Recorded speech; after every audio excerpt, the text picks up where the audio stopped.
Shields up, Iron Breakers. Welcome back to another episode of the Kast. Today I have with me Talkative Tri, and we're going to be talking about Path of Exile 2. Talkative Tri, how have you been doing, dude? I have been stellar. I had to return to the real world this week after 3 days of PTO to play PoE 2 exclusively.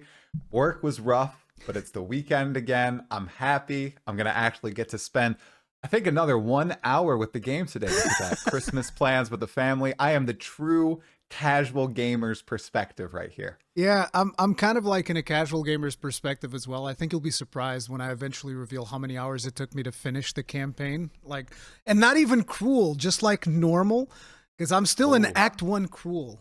But yeah, that'll be interesting. But I wanted to know a little bit more about you. How did you get started in PoE, and how did that lead into you getting into content creation to kind of like set a basis for the audience here? Yeah, so I started playing Path of Exile in 2019, but I found the game much like many others who started playing in 2012. I was playing Diablo 3, and I got bored, and I didn't like the story in Act 3.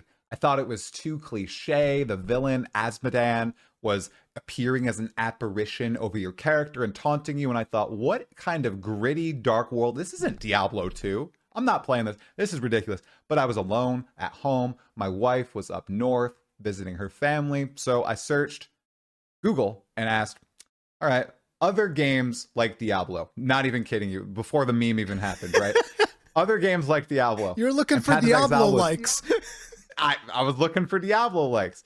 The first game on the search results, Path of Exile. Yeah. Had not really heard of it before. Downloaded the game that night. Installed it, played a little bit on my Witch, really liked it. The day after, had some university things I had to do, got back home, was still home alone.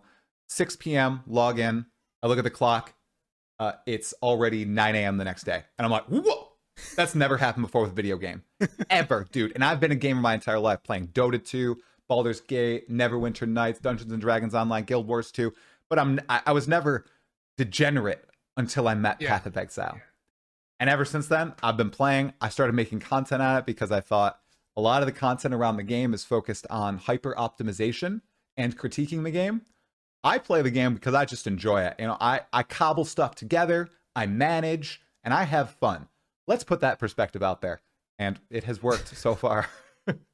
So I very much like you. I was already a content creator at the time. I wasn't full-time at that time, but it was very much a situation where I had to choose, okay, do I want to dedicate time to Path of Exile, or do I want to dedicate time to Diablo 3? And I distinctly remember, because I even did a video with a friend of mine at the time, and he was telling me, bro, you got to get on Path of Exile. This is going to be way better than Diablo 3. And I was like, nah, bro, because I was a big Diablo 2 fan, right? I was like huge into Diablo 2. So I was like, you're telling me I'm going to like Diablo 3 less than this other game? You're crazy. And then I played Diablo 3, and that was I didn't even finish, you know how Diablo 3 initially followed the same difficulty as Diablo 2, which is you had normal, nightmare, and hell, even though they had different names. I forget what the names were. But I didn't even finish the second difficulty because I realized all I'm doing is grinding gold to then go into the auction house to buy an upgrade. Not like with real money, because it was also like a regular auction house, to buy an upgrade, to then play more, to then grind more gold, to then go back to the auction house whenever things aren't going right. And I dropped that game super fast. I was super disappointed, but I never went back to Path of Exile. I mean, I tried from time to time, never really clicked as much for me, the original Path of Exile. But then at the end of last year, I said, no, Path of Exile 2 is coming out. This time, I'm going to make the right choice, especially after having played Diablo 4 as well, right? and here's the thing. I liked the campaign of Diablo 4. I thought the campaign was fine. Me too. But then Blizzard stole my season pass token with a dark pattern, and I said, I'm never giving you anything ever again. I was one of those people. Yes. You were? Okay. Because I was playing on console, and yeah, they took my season pass token, and I took that very personally, because I don't like it when people do that to me. But so, you know, after that, at the end of last year, I'm like, I definitely need to play Path of Exile 2 this year. And that was it. That was just my thought. I want to play it when it comes out. I wasn't going to make a big deal out of it. It's like, oh, whenever it comes out, I'll play it. And then the week before it released, I was like, all right, let me do some research, see where Path of Exile 2 is at. And then I was like, what? I start looking at gameplay. There was like this video they had on their website of Shuei Yoshida playing, because I was like, this will be perfect because they're going to give me like the new player perspective and I'll understand it better.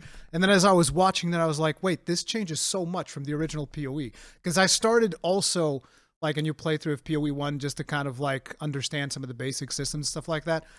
And pretty much a lot of the things that I don't like in PoE 1, they changed for PoE 2, and I was like, this is perfect. This is exactly what I want. So I got completely hooked as I started doing research into it on the week ahead of release. And then that makes sense, man. Yeah. Lots of people I know are exactly the same. I have, like many Path of Exile players, I have tried to get my friends and family hooked on the game. Not to play with them, but so they can also just so that they participate can enjoy in Trade League and we can talk about it and everything. All of them have bounced. My wife, my brothers, my dad, lots of my friends that are the same age as myself, they've played Diablo 4. They preferred that to Path of Exile, okay? Yeah. And they're not stupid or anything. They just didn't like how PoE 1 played. Every single one of them, Rurik, is now playing more PoE 2 than I am. Every single... My mom told me last night, you know, Tri, your dad's getting up at 5 a.m. He's playing until 11, you know, what's going on? I don't know what to say. What can I do? I can't. He's addicted. He's into it, man. So it's really interesting how they have, one, reformatted the game into a completely new audience, right? But they've also kept so many things that made PoE 1 good. And I think lots of people don't realize that yet. I've seen that the further I progress in the game. It is like PoE 1 in many regards, but it's also distinct from it. And I think the distinctions are what are going to hook people that would not play through Path of Exile 1 and stay on the game. Yeah. It's a bold prediction. We'll have to see how it plays out, because a lot of people disagree with me. Yeah. A lot of people. It's been I'm pretty firm in that. It's been super interesting seeing the situation that has happened. And I want to say this, it's been super interesting, and I don't want to be dismissive, because I feel like for a lot of people, they might feel that I'm being dismissive of the PoE 1 community. I've posted a couple of memes. People might get a little bit upset at some of those. So like, because I've had several people tell me, the only reason you think the game is not hard is because you're playing Mercenary. And so I posted myself playing a random meme build that I made with a warrior, where I'm just like, the build is totems into shield charge, and then usually the mobs are stunned, so then you can blast them with the shatter thing. And so I'm just going through, and I put that that meme of the dude just like listening to the music all happy. And I know that some people are upset at me about that, but it's like, whenever I'm criticizing the difficulty, I'm coming at it not from the end game perspective, because I've also watched the Kripparrian video, and I feel like the Kripparrian video brings a lot of really important feedback to the forefront that I'm not qualified to speak on yet. And I listened to it, and I'm like, okay, if you're at end game maps and your character's like giga roided out in defenses and you're still getting one shot, yeah, there's a problem there. Unless it's a boss mechanic. You're getting one shot by a boss mechanic, I think that's fair. You're getting one shot by like white mobs, I think there's a problem. And to be fair, as I don't blame anybody for not knowing this or maybe not trusting Grinding Gear Games on this, but I did an interview with the game director 1 week before launch, and this is literally one of my questions to him. Because what they've always wanted to do with PoE 2 is make sure that you could not get one shot by random mobs on a map. In PoE 1, that happens all the time. In PoE 2, it was supposed to be different. So I asked Jonathan, who's the game director on PoE 2, hey, is this happening in Endgame? What's going on with your testing? And he literally said, Endgame is the least tested part of the entire game. It is 100% without a doubt happening. Yeah. And when we see those cases, we will fix them. Lots of people, due to how Path of Exile 1 has been a one-shot fiasco for many years, don't believe Grinding Gear Games. But Path of Exile 1 is also a fundamentally different game with different scaling. In Path of Exile 2, they want you to be able to engage meaningfully with white mobs, magic mobs, and not get one shot like that. So I do think those fixes will come into the game. The game has like 400 different monster types, and they all scale differently with their damage, especially in endgame. There's just cases that they need to squash. And I think they're going to do that. I think they definitely saw Krip's video. He is one of the OGs. They're going to take a lot of his feedback, and they're going to find the best ways to implement it to satisfy the bulk of the player base. And I think the one shots, that's one thing that everyone can agree is bad. Nobody wants to get 100%. one shot by a little bug. Nobody, right? Yeah. So I think that'll be fixed. I think that one shots one of the things that I feel like the community also needs to, come to an understanding. And I'm saying this very much as an outsider. I want people to understand. Like, I'm coming in, my background is Dark Souls and Monster Hunter. So it's like, it is vastly, I'm a big Diablo 2 fan. Like, Diablo 2 at one point was my favorite game of all time, 100%. And no other RPG has ever been able to capture me quite as Diablo 2, right? Except for Path of Exile 2. Like, I'm super hooked. I'm super deep in, right? But like, the thing is, I'm coming in as an outsider, but one of the things that I think that the community needs to come to an understanding, and that's not to me to decide, I think the community needs to argue amongst themselves, but yes, we shouldn't have one-shots on players. 100% agreed. Yes. Unless maybe it's a specific boss mechanic that's super well telegraphed, like stuff like that, right? But Totally agree. At the same time, you shouldn't have one shot on bosses either. I don't know. I think you should have one shots on bosses, dude. I mean, my perspective, actually. So, Rurik, you may be surprised to hear this. I have played Elden Ring for a total of 4 hours, and I have down one boss. I rage quit because I couldn't beat any other bosses. I got to Margit. Which boss did you kill? I killed the dude who has the sword made of other swords, like a lichen. Okay, I know who he is. Castlemorn. Yeah. Yeah, only boss I killed, and it's only because the harder you go at him, the easier he seems to be. Like, if you just go in and keep hitting him, he seems to be really easy. Everything else, dude, I could not dodge anything. I was dying to mobs. That camp right outside the start in Limgrave, oh my god, I died to the dude with the shield and the spear maybe 50 times. Cannot play those games. I bought Dark Souls 1 before PoE 2 released as well. I spent an hour on the first boss because I didn't realize there's a little secret. Yeah, because I didn't realize I needed the full. I was like, this is so weird. This can't be intentional. I've been dodging for 30 minutes straight, and I haven't hurt him. There's something wrong here. And then I realized, oh my god, there's a secret passage and a sword there. So I am not a Souls player at all. Yeah, that is the most I've been exposed, and I am seeing people saying that to win PoE 2, you need to have god tier reaction speed. You need to be able to down these bosses, all of them one-shot you. As someone who has now cleared the campaign itself, because we're just talking about the campaign just here. The campaign. That is unequivocally false, unless you are literally saying, defenses don't matter, I'm going all in on offenses. I don't want to, like you said, I have to be very careful here because I'm not trying to be dismissive, but I was playing a monk. I was getting hit by big boss abilities. I think that there's 2 bosses that have outright one-shot me. Everything else, it's, 80% of my life, a big chunk of my life, and I have more than enough time to dodge. I don't think this is... I don't want to be dismissive. I just think that a problem is people, for a long time, have been playing games wherein you don't need to give a crap about defenses. Like Diablo 4, dude. I don't even press my flask when I get into that game.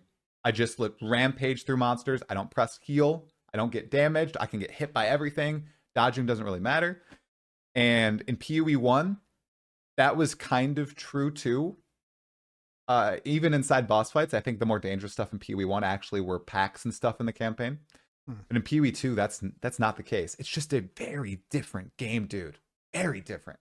I'm of the opinion that it's okay for a boss to kill you so long as it's well telegraphed. Like, I think that's fine. 100%. And it's actually one of the more refreshing things, because I feel like in a lot of ARPGs, the very first time that you're playing through them, what ends up happening is you kind of like brain off, you just chill out, and you're mobbing through everything, and it's not really a problem. And that was one of the things that I really liked about Path of Exile 2, was the moment that I got in there, I was like, wait, these developers are not scared to put you in the ground. And this is a good thing. I like that. I like that a lot. But again, my personal preferences are going to be very different from people that are coming from OG PoE. They're going to be expecting something a little bit different. They're not going to be expecting to be maybe challenged this early. Although I will say, when you're starting PoE as a new player, like, some of the early bosses will also hit you hard. Like, I would imagine some people probably died at that very first boss on like the beach section, because he hits hard. I think he has the highest player kill count of any boss in Path of Exile. I'm not joking, dude. Same with in Pee-wee 2. I bet the Bloated Miller has a really high kill count. My dad died many times to the Bloated Miller. We were trying to make characters for co-op, and he couldn't get past the Bloated Miller on a monk. I think I got killed by Bloated Miller on Cruel. Because I was like not really paying that much attention. I'm just gonna spam my grenades, and you're just like, slam. I was like, oh damn, that actually hurt. Yeah. I think they telegraph stuff because there's also the animation, but on those big moves that are unblockable and do great damage, there's a sound, and they flash red. If you are watching, you know when that's about to happen. Every single boss flashes red. Their entire body goes whoosh, and you know, okay, here comes something big. Let's dodge out of the way. It happens on every boss. You want to know the funny thing? I only noticed that noise when I started playing hardcore. I made a hardcore character for fun, and I noticed that's like, oh, when that big sound comes, that means there's a big hit coming. Now I understand. Because with my other character, I never paid attention because I don't care if I die. It doesn't matter. There's like no penalty for dying, so it's like, who cares? Yep. But yeah, grinding your games is famously good with the voice or audio telegraphs. In Path of Exile 1, there's a boss, and he has this super strong ability. It's a beam, and we call it the die beam, because every time the boss TP's around, and every time he says die, you know, holy crap, get out of the way. Like, you just got to dodge instantly, straight to the side, whatever. You don't even have to watch the boss fight. You just listen in your headset, on your speakers. You hear die, coming. You move. The same thing, it's very cool. I'm noticing these in Pee-wee 2 as well. In the Act boss fight for Act 1, I won't do spoilers in case people haven't encountered them yet. Yeah. The Act goes into a phase where there's like mist and everything, and then he begins reciting a poem. At the end of each line is when he does a very powerful ability. And if you just listen and you dodge at the end of the line, you avoid all the attacks 100%. I didn't realize that until my third or fourth playthrough, and I was like, "Oh, that's so cool! I love this." I thought that fight was really well done. I actually I first tried that boss specifically because by the time I got to him, I had gotten a little bit beat up by some of the other bosses, and I was like, "Okay, I know how this works now." So in that boss, I was being very careful. Okay, I'm going to dodge this, dodge that, respect all the abilities, and we'll be fine.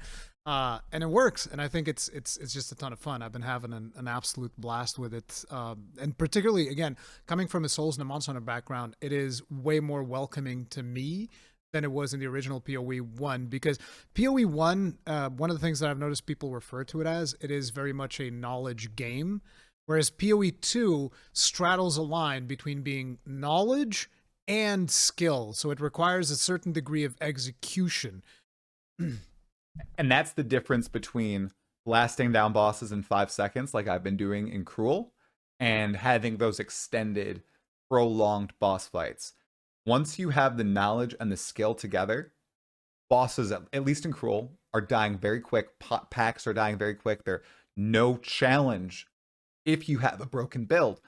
And I think a lot of people think that is faded with Path of Exile 2, but it's very much alive, at least speaking from the perspective of a monk player. I also know lots of top build creators are starting to really understand how the different systems mash together. So for people who did rely on those guides and videos, and there's a lot of people who did in Path of Exile 1, all that stuff will start to be making its way to the forefront. Yeah. And that's something I posted about last night. This first week is the hardest, most difficult, engaging that Path of Exile 2 will ever be. There will never be a... Right, and the most fun for some of us, dude. For some of us, like myself, I love going in blind. I'm still trying to go in blind. I don't know what the pinnacle bosses look like. I don't know how all these maps work. I'm going in blind. It's really fun in the end game right now, even though I'm getting my butt kicked. But it's going to be hard for this first week, especially because there's no knowledge. You're right that it's skill and knowledge married together. But even in a game like Path of Exile 2, I think knowledge can outweigh skill massively if you put the pieces together perfectly. And there are a lot of people who are trying to help players do just that. It's interesting. I like that. It's cool. You can intentionally blind yourself like me and go in. I kind of did try the to same make things thing. work. Yeah, it's fun, right? Yeah, because the thing is, a lot of people look at the skill tree and they think it's very intimidating. But the reality is, you look at the skill tree and you just start thinking, okay, which node is important for me? What type of build do I want to make? And I knew from the moment that I chose the Mercenary, the reason I chose Mercenary is because the developers at one point said, grenade launcher when they were talking about the crossbow. And I was like, okay, so you're talking about grenade launcher, but the character's wielding a crossbow. I like where you're going with this. This is the character I'm playing, and whatever I do is going to be grenades. So I never even thought about like, oh, what skill am I going to use to synergize with it? I'm just like, I want grenades that explode and make big explosions on screen. I don't care how powerful it is. I'm assuming that if the devs do their job right, it should be balanced enough that any of these skills can kind of work. And so I was like, grenades it is. And so I just put everything into grenades. I just looked through the nodes and I was like, okay, where's grenade stuff? Okay, here's grenade damage. Oh, and it's right next to another thing, which is reload speed, which is something that it started annoying me because I was trying to do like grenades, and there's the frost. There's a frost shotgun blast that you can do that kind of like slows mobs down because grenades have a big timer before they pop. So I was like, I freeze them, then the grenades explode. So it's good stuff. The problem that I noticed that I was very frustrated is like, damn, this reload. And I was like, oh, grenade damage, reload speed right next to it. I'm definitely coming to this node. So, you just start making your way there, and then you put whatever points you do. And I know that a lot of people are scared that they're going to get to maps or whatever it is, the end game, which I'm not there yet. And I've never even done maps in PoE 1, so I don't know what that experience is going to be like. But I know that a lot of people are kind of scared of getting there, and they'll be like, oh, my character is bricked. The situation to me is, and this is what I've been telling my community as I've been playing, if you don't brick a character, you're never going to learn. Like, that's always been the case, even for Diablo 2.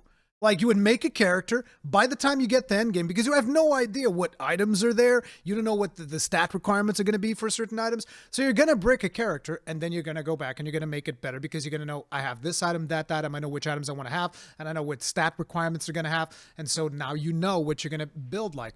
But if you just keep following guides, I feel like you never really learn how to do a build for yourself. And again, this might be a big assumption from someone that's coming in from the outside, but that's the vibe that I came into it. And it was the same thing for the warrior, because like I started planning for the merc, then I get to the warrior and I was like, okay, what do I want to do with warrior? Because I used a totem in my mercenary for the first time, and I thought totems are probably going to be boring. I'm probably not going to like it. But I was just like, I'll just try this totem thing. I have like a skill slot open right now. I don't know what to put there. I'll try this totem thing. Because I'm using a shield so that I can do active blocking when needed, so that I have that option as well. And so I have a mace on the other hand, and I was like, well, I can do this totem thing.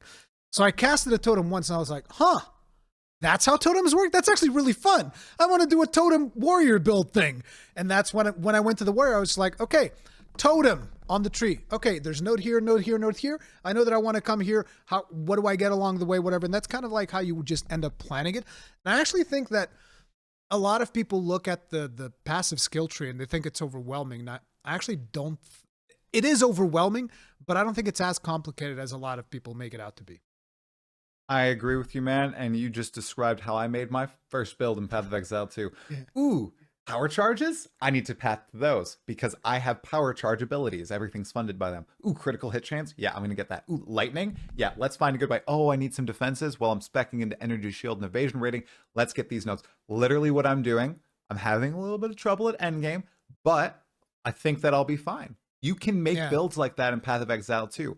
And the only thing that I'd critique Grinding Gear Games on right now in terms of build creation is that passive skill tree and the inability for players seemingly to respec with ease, especially at late game. The cost seems very, very high, especially if there are going to be these bug fix or abuse fix patches that do entirely brick certain builds or make them much weaker than they were before, especially with the content creation meta where somebody posts a video, thousands of players swap their builds to that or start working to swap their builds to that, and then they log in the next morning and the build doesn't work anymore.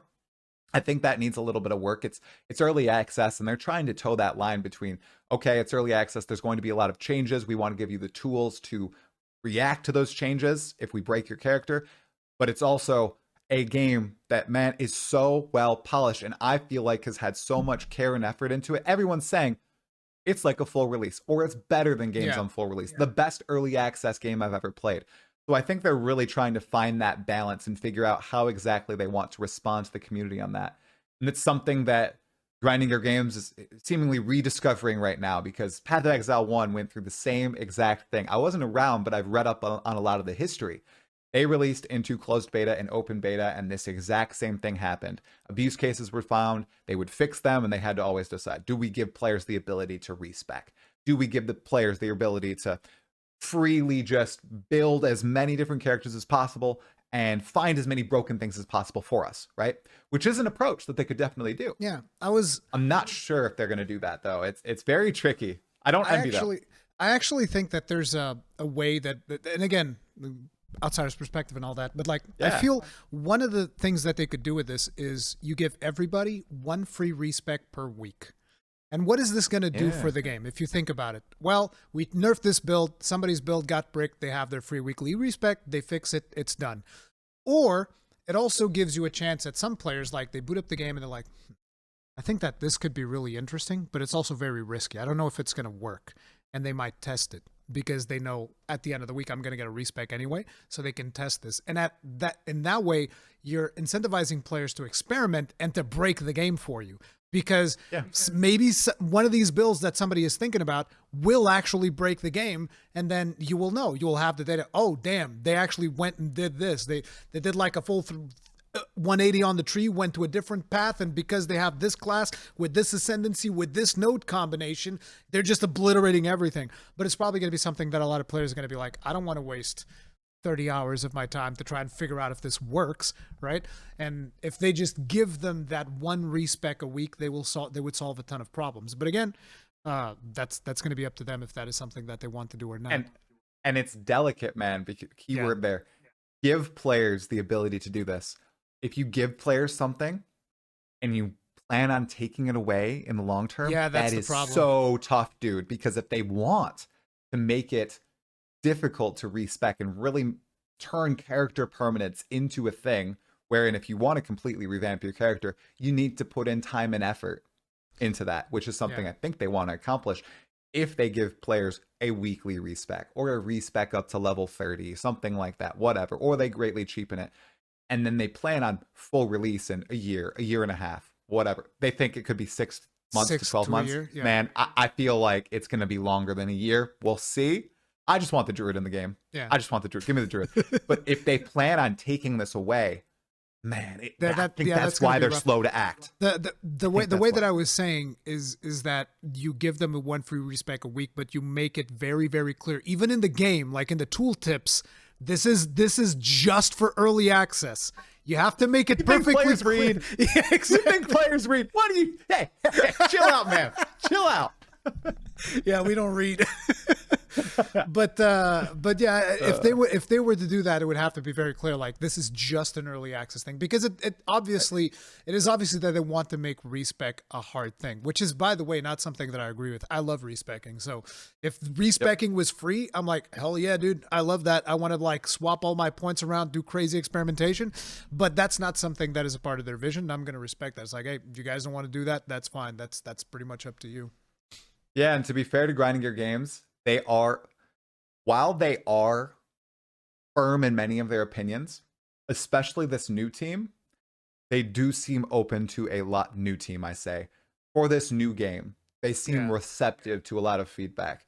You didn't play Path of Exile 1 much, and you've only played the recent version or the released version of PoE 2.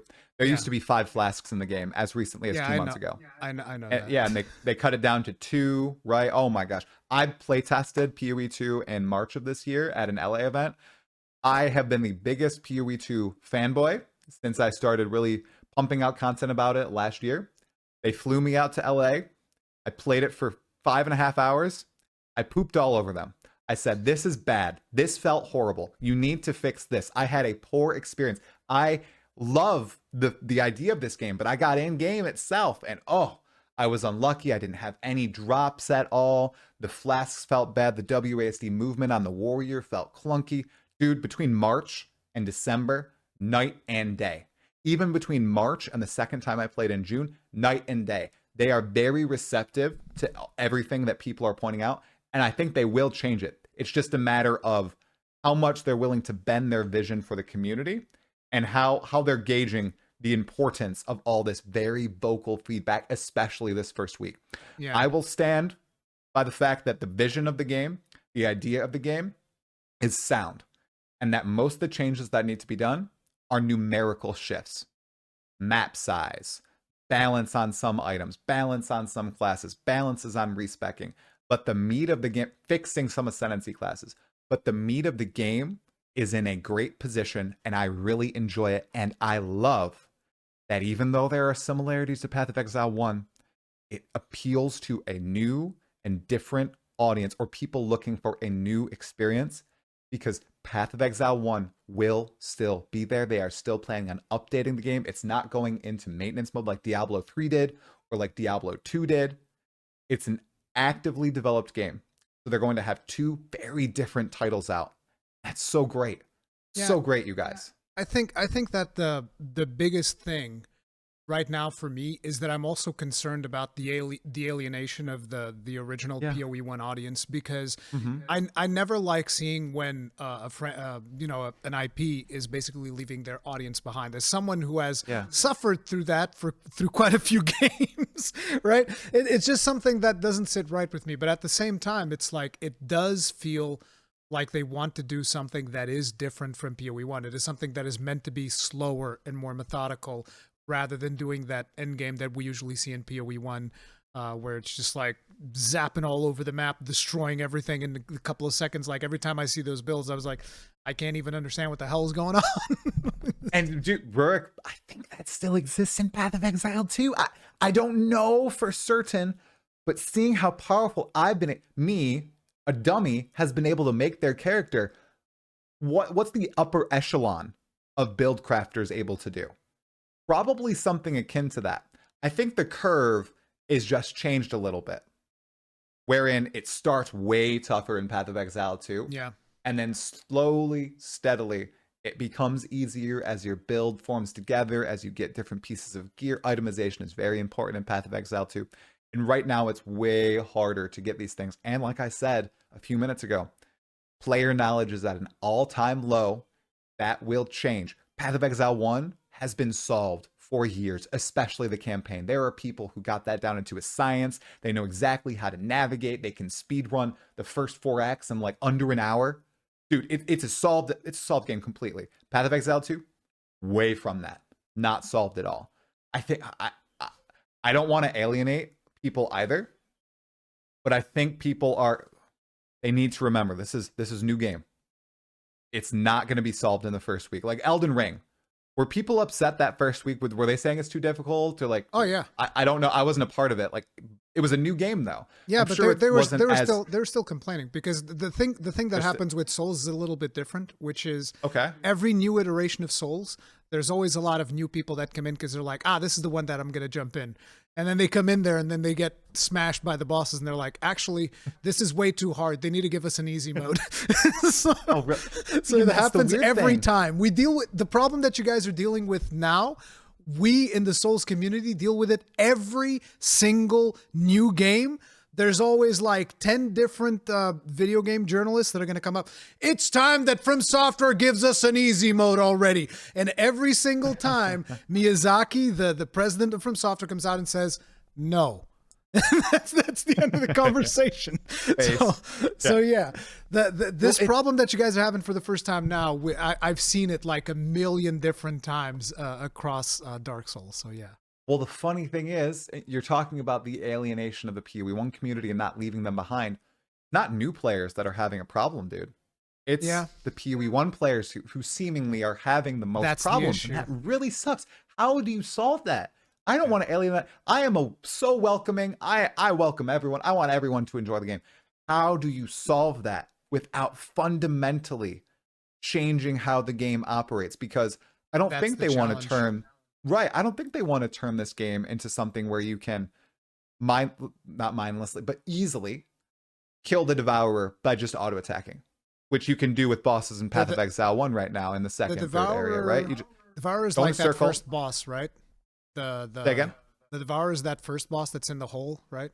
Yep, in the hole. It has lots of different abilities. You can't... In PoE1, you can literally just go in a circle around bosses, basically until the end game, and you're good. There's no other engagement that needs to be done. It's just circle, hit, circle, hit, circle, hit, or just stay at range and shoot. You can't do that in Path of Exile 2, and to allow something like that to be possible would would make the game entirely different. Now, again, I think some of the complaints are just numerical adjustments, drop rates and how people are getting items and all that. But I think there's also, I've watched a few more reviews since watching Crips and since finishing out the campaign. And a lot of, even though people are saying, oh, well, we're not complaining about the difficulty, a lot of the most propelled voices, the most upvoted voices are indeed complaining about that difficulty.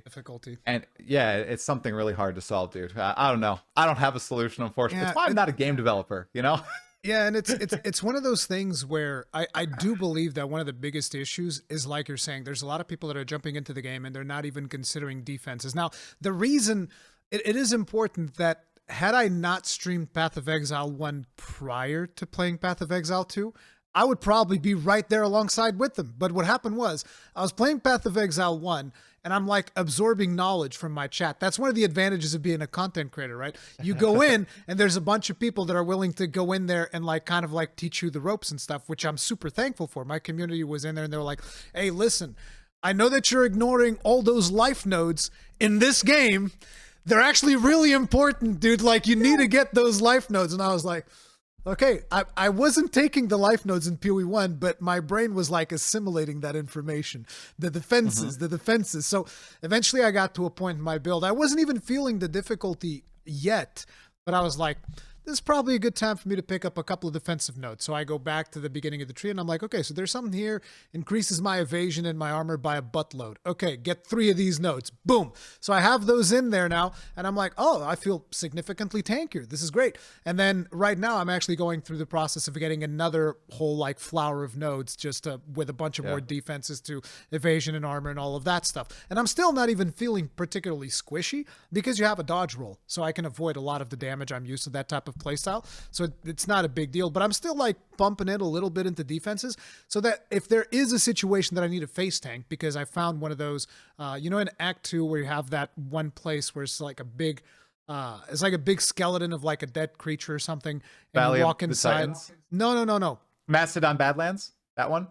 I don't know the names of areas. I'm terrible, but it's like there's 2 named mobs that spawn there at the same time, and they just like chase you down instantly. Yep. And so the first time that I went in there, I was trying to like kite because I'm a mercenary. I'm trying to kite and dodge, and they would always keep murdering me down. And I got to a point where I was like, wait, I have these defensive nodes that I've already placed down. What if I just sit there and spam potions? And I killed them like that. I just like stood my ground and spammed potions and just spammed grenades and killed them by just standing still in the same spot. I think I know what you're talking. There are 2 rare mobs that pop out. Yep, I know exactly the place. I think that's Desh Rat or something. Yeah, that's really, really. That's sometimes the strategy to go with. You just go in there. You just sit because that was the other thing. I kept getting mobbed by those monsters that leech mana, and I had no idea how they work. So I just see the big blue circle. And I'm just like, oh crap, I'm screwed. It's one of those. They're gonna mob me down. I'm not gonna be able to do anything. So I have to like back away, shoot with just like the basic shot for not spending mana. And at some point, somebody told me, you know that you can stand inside the circle. I was like, what? You can do what? So I instantly go inside, and I was like, oh, I'll just face tank these guys from now on. Screw that. Yeah, the rare monster modifiers they were a tricky topic in Path of Exile 1. I think they've done a great job with them in PoE 2 so far. The ones I've encountered, and I've encountered quite a few. Yeah. There are a couple that are still really tilting. The Mana Ring one, that's one of them. And then there's a Flask Siphoner one, where just if it hits you, it steals your flask charges. Oh my, if you get a rare monster that has a high attack speed, oh my, you're just like, oh, please, no. Grinding your games. Steals all your flasks. Steals all your flasks.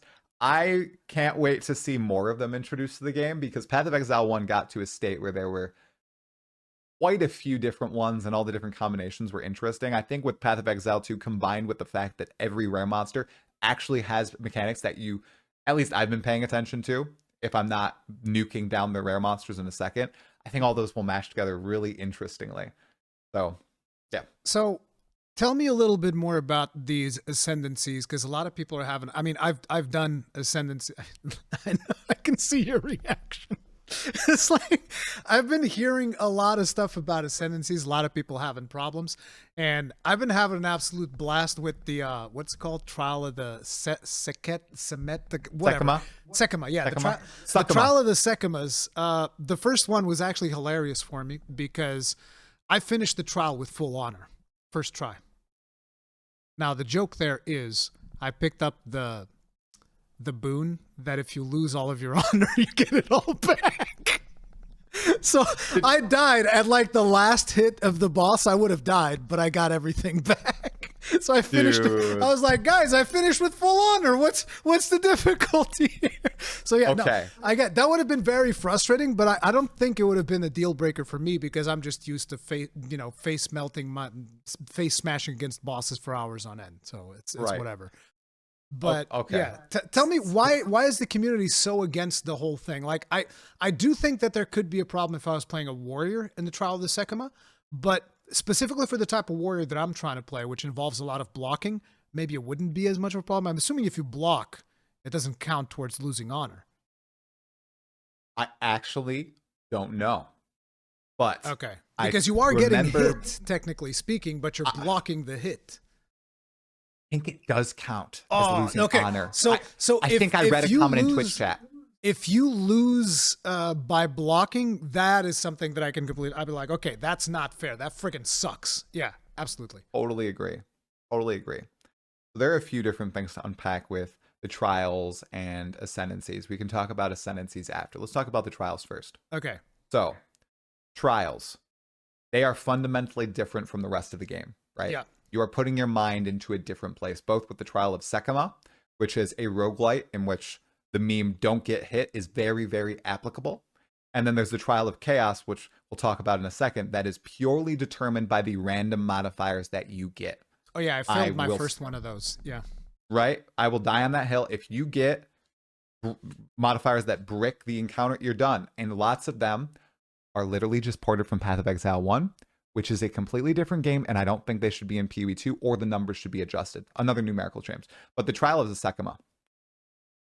It comes from a league mechanic in Path of Exile 1, which is beloved and hated. It's essentially the same thing. You have basically honor in Sanctum, and you have to get to the end all the floors without getting hit, or trying not to get hit. And roguelite boons, and the afflictions and everything, right? It's very divisive. Many people love it. It's still the best league in terms of retention of all time in all of Path of Exile. So it had that long-term stay there. But in Path of Exile 2, I think it's blocking this part of character power that is so fundamentally important to your build. And some people, that type of game just never clicked with them. They're always going to get hit. They're not going to be able to dodge out of the way of stuff. They don't like moving through traps and the like.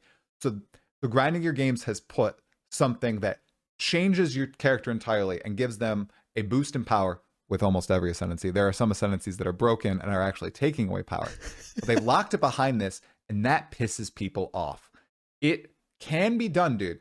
My wife, also a meme, pissed people off. She did it first try on her sorceress, and she's like, okay, weren't people saying this is really, really hard? What's going on? And she didn't have the full honor, but she didn't get hit. She was like, okay, new mindset, new challenge. I'm approaching it in this way. And that's the mindset that I've had in Path of Exile 2 so far too. If I encounter something and I fail, which I did, I failed the Trial of Sekima first time, so my wife actually has a better record than I do, and she's not a gamer. I approached it in a different way. I think a lot of people, once again, buy into a certain type of game when they play an ARPG or Path of Exile, and this turns everything on its head, and it's a core part of the game. It was optional in PoE 1, entirely optional. You don't need to engage with it. In PoE 2, you 100% do, because it locks behind one of the most important parts of your character. Yeah, now, I think it should stay in the game. I think the one thing that should be adjusted is something you talked about that helped you. The boon and affliction system. Once again, I think a lot of the afflictions, literally, man, just lifted from PoE 1. And the numbers in PoE 1 are ridiculous. And they are so strong. If you get screwed on the afflictions, you brick your entire run as well. And it sucks. Yeah. So I think those are the things that should be adjusted. Honor, if it's not saved on block. That needs to be adjusted. Maybe you should get some more honor if you invest heavily in defenses and stuff like that. I do think there are numerical tweaks. Once again, I know, GGG shill. I love that it changes your mindset and you have to approach the game in a different way for this one specific part of it. You really have to sit down and say, okay, here is my biggest boost to character power. It's my biggest challenge yet. Maybe it's not. So, like with my monk. Oh, go ahead. I'm sorry to interrupt. I'm just thinking, like, in terms of solutions, and this just popped into my mind. I hadn't really thought too much about it because the way in which I engaged with it, I actually thought it was really fun, the second one that I did, because I almost lost. But that gives you that feeling of exhilaration when you actually pull through. I finished the second one with like 40 honor or something like that. It was super close because when you get to the end, the boss is just like spamming volcanoes everywhere. There's stuff dropping and it's just completely crazy. So I was at 40 honor when I finished, and you know, you get that really cool feeling. It's going to suck if you fail it and you have to go through again. But you can only get that level of exhilaration if there is the chance for you to fail. If it's always guaranteed that you're going to win, then it doesn't matter. But the thing that I was thinking about, what if they were to give you back honor based on how fast you complete the trial, each individual section of the trial? So like, let's say for instance, if you want to take it nice and easy, you're not going to risk too much honor, but at the same time, by the time you finish, maybe you don't get any honor back. On the other hand, if you want to play fast and loose, and if you want to just like really boom, boom, boom, go through it, then you can gain a certain percentage of your honor. Like, let's say you do it in less than, I don't know what the timings would be. So this is just like arbitrary. Do it in less than 3 minutes, you get like 20% of your honor back. Do it in less than 2 minutes, you get like, you know, or less than 5 minutes, you get like 10% of your honor back, so on and so forth, right? These obviously would have to be heavily adjusted. I have no idea what the numbers would be. Yeah. But a system like that, to just help people along, where it's, hey, you got a build that does a ton of damage, but the problem is you end up getting hit. That's fine. Just go through super fast, avoid as much damage as you can, but go through super fast and we'll give you that honor back. That is a really interesting middle ground. I'm trying to put on my game dev hat, which is quite terrible. It's quite, you know, musty, but that does make sense. I like that. They do have the, you know, optional honor regain that you can luck out on and get as you're pathing through, but that would be something that would be implicit with the mode itself. And I think that would help with a lot of people who are like that. They just, you know, deal damage, they go through fast. They're glass cannons. They are getting hit a lot. Right. And maybe that would assuage some of the frustrations. I'm trying to think of abuse cases, or I think that's a cool solution, man. Going in one of my videos, I'll credit Rurikhan. Don't worry. That's a good one. Because I can put it in my video and then I'll get 300 comments about you, broke the game, man. You just broke the game. Yeah, that Rurikhan guy's an idiot. Why would you do this? It makes sense to me, but no, stuff like that, dude. Yeah, their numerical adjustments are just slight changes to the mechanics that can potentially solve everybody's frustrations. Like for instance, the simple fact that the very first time I did the trial of the Sekima, I got the one boon that you have an extra life, basically. Like that's like, oh man, I'm chilling. People said this was hard, bro. Come on now, this is so easy, right? Yeah. But obviously, I know that the only reason I didn't fail that trial is because I was lucky enough to get that one boon. I didn't even knew how boons would work. I just saw like, you gain a boon if you do this room. And I was like, all right, I like random boons. That sounds good. I'm going to do this one. So I go and it's like, okay, you get another honor bar. I was like, oh, that sounds real good. Okay. But second time around, I didn't get that. And that was like way more sweaty by the time I got to the boss because I got hit multiple times on the way there. So yeah. And that's playing a mercenary again. But the thing is, playing grenades, you have to be kind of like close range, because otherwise if you're shooting from too far away, you're going to overshoot and it's annoying. So you have to play more of that medium to close range than necessarily like long range. So yeah, I can see how warriors would have a tough time. I was on the monk and I had to adjust my playstyle. There's a move called Glacial Cascade, which is kind of a range thing. And I spec'd into it specifically for the trial of the Sekima and the final boss. You just froze everyone. So, well, I didn't actually, no, because it wasn't strong enough. I wasn't dealing enough damage because I was fully spec'd into lightning. I only used it so I could harass the boss, keep the stun meter from draining from when I go in, and observe all the moves to make sure, okay, I know exactly this tell. I know that tell. When this happens, so you're studying make sure him. To dodge this way. I was studying him, right? Because I'm going in blind. So it's another knowledge-based thing. Once people learn how these mechanics work, once they learn which moves are the big honor breakers, they will understand how to fight this boss, right? And even with the rooms leading up to, yes, I had to change my playstyle. I couldn't just zoom through like I'm doing in the zones before. I have to pay attention to the traps. I have to make sure, okay, there's a monster here. Make sure you approach it from this angle, or you're going to lose a lot of honor. It's just it's a very different playstyle compared to the rest of Path of Exile 2, which it sounds like you've done the Trial of the Sekima 2 times. Did you do the Trial of Chaos? The wave-based The one? reason I You did the have. Trial of Sekima 2 times is because I have no idea how any of this works. So I picked another Jin Bar and I was like, oh, great. I get to get another Ascendancy point. Oh, I love it. So everybody in my chat having a blast seeing me go through, and I get to the boss, and I'm like I told you, it was the one time that I beat it, and I was like 40 honor left, and I was like, yes, I did it. And then I get there, and I was like, chat, where's my Ascendancy points? It's like, what? Oh, no. I didn't do this for the loot. There's no loot back here. There's nothing here. I don't want any of this. Oh, dang, man. It was hilarious. And then Chuck's like, yeah, that one's not going to give it to you. And I was like, oh, and you guys just let me go through all this and didn't tell me anything. Thanks, guys. And they're like, man, hey, you it's wanted not- to go in blind. I was like, yep, Yeah. true. That's the thing.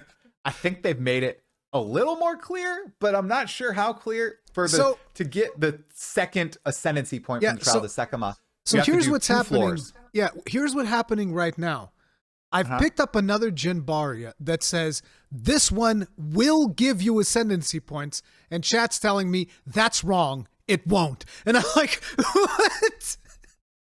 Yep. They tried to help. The game says yes. My chat says no, and I don't know which one is right.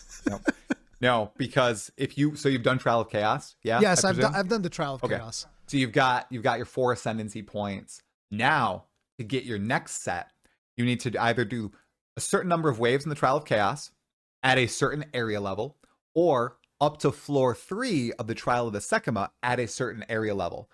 So you need to find a Jinbara that says, 3 floors and area level. I don't know what the area level is, so maybe it's 68 or 70 or something. Whatever. It's not clear when you're getting the lower level Jinbaras. It will say, yeah, you get Ascendancy points from this. No, it's not variable. It doesn't adjust to your character. It's a lie. Don't listen to it. I think there's some more cleanup that has to happen there. But on the Trial of Chaos, man, that's the one that I think is most egregious. I think the Trial of the Sekima is just a different mindset when you go into it. The Trial of Chaos can completely be determined by the modifiers you get on the monsters and the waves and the area, right? Because I'm of the mindset, if you get something like lightning runes or something that you can easily avoid, like the blood globules, that's totally fine. I can do that. But if you get 3 choices and it's plus 50% to all monster elemental resistances. Yeah, when I saw pure that. elemental build. All monsters crit on every hit. Oh my god. And then there's what's another crazy one? How about I think it's monsters like have less skill cooldown or something. If you get a choice between these 3 passive things that massively boosts the strength of the monsters, your run is basically bricked unless you're a god tier player or you have a god tier build. And that sucks. I think those numbers should be adjusted. Some of the modifiers should just be removed. I do think that's fun. That's unfair. I can't wait for my wife to get to the Trial of Chaos. I'm going to watch that. It's going to be so good. It's going to be your revenge. It's going to be the revenge for the Sekima, man. But I do think that should be changed because it's totally dependent on which mods you get. The thing about I think one of the big reasons why I failed the Chaos one was because as I was going through the first modifier that I chose, I was like, oh, so this is going to happen on the first room. And then and I get to the second room. And before I even jumped down, I was thinking to myself, wait, is that other one also going to... Oh, no! I've made a terrible mistake. So now there are spinning lasers, and every monster that dies leaves a spirit that's chasing me, and I have to be dodging all the time. And it's like, okay... I get it. I have to be a little bit more careful about these. And then you have to go up to wave 10 with that, man. Oh my. Oh, I mean, on Chaos right now, it's only wave 3. So eventually you'll have to do up to sorry, wave for the 10. last point. So like if you want points 3 and 4, like for the last point, you have to beat 10 waves and everything. It's going to be hectic. Oh. I'm excited for it. I agree with you on the exhilaration part. I failed that 5 times in a row. The Chaos I just trial? slammed my head against it. Yeah, the Chaos one. And one of them, it was because I chose the ghostly ruin guy where he follows you around, and if you get hit 7 times by him, you just lose your run. I would never. And I'm melee. Dude, what am I doing? What an idiotic decision. I got to the final boss, and I chose that, and as soon as I got in there, instant regret. I was like, oh my God, I'm going to fail. This is hard. It was an easy run, but I screwed myself with that pick. Yeah. I can only imagine what it's going to look like at the end. But I like that exhilaration of failing. I did my first map. Yeah, I did my first maps last night. And obviously, the mapping experience is very different compared to PoE1. It's a one and done. You die, you're out of the map. You have to redo it. Oh, I thought people were saying that you had like 6 tries or whatever. No, in PoE1 you do. In Path of Exile 2, it's one and done. You die, you're out of the map. You can TP out to get more flash charges or to put more loot out, but if you die inside the map is gone. You have to use another waystone to reattempt the map. It's almost hardcore at that point. Right. It's like mid-core because you don't lose your character, but you lose the map and all the special modifiers on it. I love it and I hate it. It's a love-hate relationship. And Crip's take on it so far is totally right. And I'm wondering if even if the white mobs weren't one-shotting me, and they're not one-shotting me, it's just the whole experience it's not chill right now. It's not. But I'm early on. In PoE1, I'm the exact same way. Early maps, very stressful, but the time I get my character online and really busted, man, I'm just, I'm just chilling. I'm just going through, I'm killing everything. I don't know if it'll get to that point in PoE2 yet. Lots of people who Crip, once again, he said something that is so right, but maybe so wrong. He basically said, I experienced these problems. You will experience them in a month's time because he plays so much and he understands the game so well. Is that true? Is that not true? Because he and I and many others have fundamentally different perspectives on the game. So it's like, I get what he's saying, but will that actually happen to me? I don't know, because I'm not a wizard like he is. I'm not going to ever sit down and play 14 hours a day. Will I never see those problems? It's such a fascinating thing that I never really thought about until playing Path of Exile 2 and really trying to get into the psychology behind everybody finding these critiques and me just like, I'm just having fun. This is a fun game, right? So. And the interesting thing was I talked about the Crip review in my stream, and there are some players in my stream that are already also like on tier 15s or whatever it is that they're doing, and they're like, no, I don't die as much as Crip does or whatever. And I'm just like, I'm taking everybody at face value, obviously. But if they're telling me that they're not dying that much or it's not as big of a problem as making it out to be, I don't know. I don't know what the situation is. But one of the things I will say that definitely brings a completely different light to Crip's review is, like I was telling you, I thought you had 6 lives in these maps. You have 1. I was like, okay, then one-shots are, like, I already thought one-shots are bad. If you have 1 life, they're unacceptable, okay? The only one-shot I'm willing to accept is, like, if it's like a well-telegraphed boss ability, then yeah. Beyond that, no, it's completely unacceptable, especially if you lose your map, too. This almost seems like, I don't know if you ever played World of Warcraft, Mythic Plus. It's the same thing. So what happens in Mythic Plus World of Warcraft is you get a key, which scales the dungeon to a certain level. And that influences the level of loot that you get from that dungeon. And there's also like weekly rewards that you do for completing a certain number of dungeons. Right. And what happens, and one of the reasons why actually the Mythic Plus community in World of Warcraft right now is going through some serious stuff, is that if there's a mistake, because whenever you do a Mythic Plus, there's a time limit. So it's like you have to time the key. If you don't time the key, there's less loot. The thing doesn't count as properly completed for your weekly reward. And there's 5 other players there. Well, 4 other players. There's 5 total players in the dungeon because it's tuned for 5 players. So imagine what type of reaction you get from the other players if one player makes a mistake that costs them that key. Because you don't lose the key, but the key loses 1 level, so it de-levels.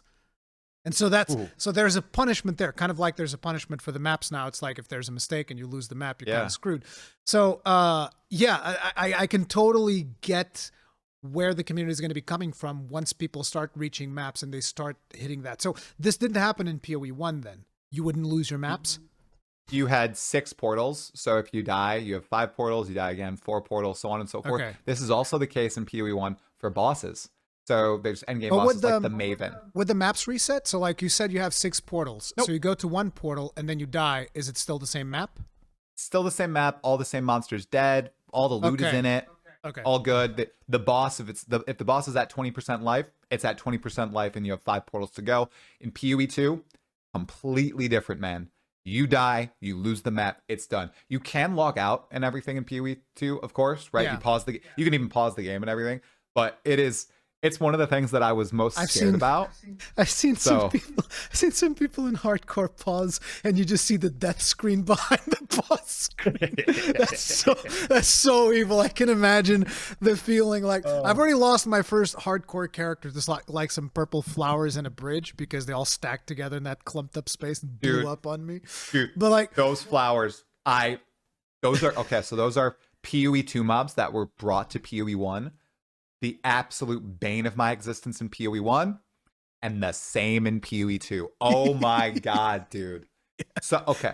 I was like, this was 2 a.m, right? It's 2 a.m, and I'm just like, because I'm building this character because he's hardcore. I'm like, I'm going deep into defenses. So he's built like a tank. Like he can straight up. There'll be a boss doing like one of those big telegraphs attack. He'll take one of those in the chin and he'll keep on trucking. So I'm like, I'm big time chilling, going through. All of a sudden, just like that, purple flowers, and I'm like, I've been through these before. Purple flowers, 2 poison arrows. Brah! It's like zook, 0. I was like, what? And he's gone. And that's another knowledge thing, man, because Yeah, now I purple know. flowers, poison, chaos damage. You Very don't have bad. any chaos resistance, no matter what. It's not even rolling on gear that early on. So Yeah, it's at it's a not. big fat 0. It will kill even the most tanky of characters, especially if there's the flowers on top of each other. Oh god. Ugh. Okay. Here's my one rant about PoE 2 so far. I've done multiple rants today. Yeah. On death effects. Grinding your games, your monsters can now kill us without on death effects. Why are there still so many on death effects in Path of Exile 2? What's an on death? Is that when the monster it explodes or something like the bloated When the guys? monster dies and something is left behind that can then kill your character. So Okay. in one of my maps, there was an exploding monster, one of the blight guys that you fight Yeah. in the Grellwood, right? And I didn't see it because there's a lot more monsters in maps. So I'm like exploding everything, and there's this rare item after the explosion. So I click and I run over to the rare item, It's a trap. and there's boom, pop right on top of me. And the rare item, I didn't get to pick it up, and I'm like, oh, and you Gone lose forever. it because Yep. you lose the map, you lose all the items, and it's like I feel like the monsters are so well telegraphed. I get why they put on death effects, and the reason they gave them PoE 1 is because players are moving so fast, everything's dying so quickly. It's the only way that we can actually kill players sometimes. In Yeah. PoE 2, I think you can kill players without the on death effects. In small numbers, use them. But if I'm getting on death effects on every single map in PoE 2, come on, guys, come on. I know there's only a few monsters that do it. Why are they spawning on every single one of my maps? What's going on? Chill out. That's one thing that I'm not a fan of, especially with melee. If you are in melee and you are on top of the corpses, it is really rough. And that's another thing where I think warriors probably are having the worst experience in Path of Exile 2 thus far because they are slower than a lot of the other classes, and their attacks can't be used as well while moving. You haven't played the monk, right, Rurik? Yeah. I've played a little bit, just a Little very bit? tiny bit. Yeah, the first act, because I was playing multiplayer with my kid, and so I was Oh, like, I you don't know were- what to oh. play. So That's yeah, awesome. you know the feature that a lot of people say nobody cares about couch co-op. I literally used it just the other day to play with my kid. It's just like, Yeah, I love it. although in I would multiplayer- argue that putting a 9-year-old playing Path of Exile 2 probably not the best experience. I gave him the head because I don't have speakers at home, so I gave him the headset, and very shortly after he put the headset down, he's like, "Dad, I don't want it," and I was like, "Why?" He's like, "They're making scary noises." Yeah, man. Oh my god. Dude. I was like, maybe a 9-year-old playing Path of Exile 2, not the best. Take off that headset before he gets to the burning village, man. Take it off. I mean, oh my goodness gracious. Or the dreadnought. Oh boy. But And the you're music cool? in the Dreadnought's so good, though. It is good, dude. Okay. Best music in the game so far is the Act 1 final boss fight That's my favorite fight still, and I've fought all the campaign bosses. That's my number one so far. I love the soundtrack as a whole. I can't identify individual tracks because my memory is terrible, but like I know that there are some that are definitely drawing heavy inspiration from Diablo 2, and I am so into, like I've told my chat, like, listen, you guys need to understand one thing. 20 years from now, somebody's going to listen to this music and it's going to have the same effect that Diablo 2 music has on me. Yeah. Okay? That's what's going to happen because the soundtrack is that good. It is really, really good. Yeah, Camille absolutely cooked. He's been working on this for the past 5 years. It's so awesome that every boss has its unique track. Every area has a unique track. All the towns, unique tracks. And there's nothing reused going on here. Like, there are themes that you can notice, definitely, like the core Path of Exile theme and crescendo that you see in multiple places. But I love that they gave him the ability to just make everything unique. It's so cool. It is. It's been completely blowing me away. Like, I'm fully immersed all the time. It actually, I get that a lot of streamers, they just go in and they like, first thing they do, turn off music and then put like some dubstep or something, like, and just like jam. I hope people didn't do that. A lot of people have definitely done that. But the thing is, I get that. I used to be the same thing when I was playing Diablo 2 because I was young and I didn't know any better, right? It's like, so I'd be listening to like some random music instead of actually appreciating but bro, it's like the music in this game is so good. It just freaking massive. Love it. Yeah. Yep, I got speakers blasting the entire time. I just make sure the echo is not happening because I wanna take all of it in. And when I'm streaming offline too, it's definitely, or when I'm playing offline and I'm not streaming, the experience is also quite different. I don't know how to. I went in blind, right? But I'm not just paying attention to the game when streaming. When I'm playing by myself and I have my attention fully on just the game, I think that's the best experience you can have with PoE2, given the care that has gone, especially into the campaign. At least I've only played 3 maps in the endgame. I told everybody on the night of launch and on launch day, as we were all waiting in the queues, you know, my biggest stream of all time, Rurik, and I told them how many concurrents. Hit me with the hard numbers. Concurrents across YouTube and Twitch, we were approaching 10K. Hell, I was multi-streaming. Yeah, dude, that's awesome. Dude, so I say biggest in total viewership. I think it was 140,000 views among the 12-hour stream, but I did have more concurrence for my Jonathan interview. That was in the 20s or something. But it was my biggest stream of all time. I told everybody the best way to play is to turn me off, turn all other streamers off, do not watch any content, monitor, don't do any. At least until you finish the campaign. Yeah, at least until you finish the campaign. Literally, guys, if you want to have the best experience possible, do not listen to me yet. Do not listen to, Zizarin or Mathel or anybody else, Darth Microtrend. Don't listen to them. Literally turn everybody off, play on your one monitor. It's the best way to play. And I think I did have a dip after that. And I'm so happy I did. Please, guys, like, that's the best way. I'm happy that I think saved some people. But, others who couldn't play, or they do want to have somebody like to play alongside them, kinda. I get that.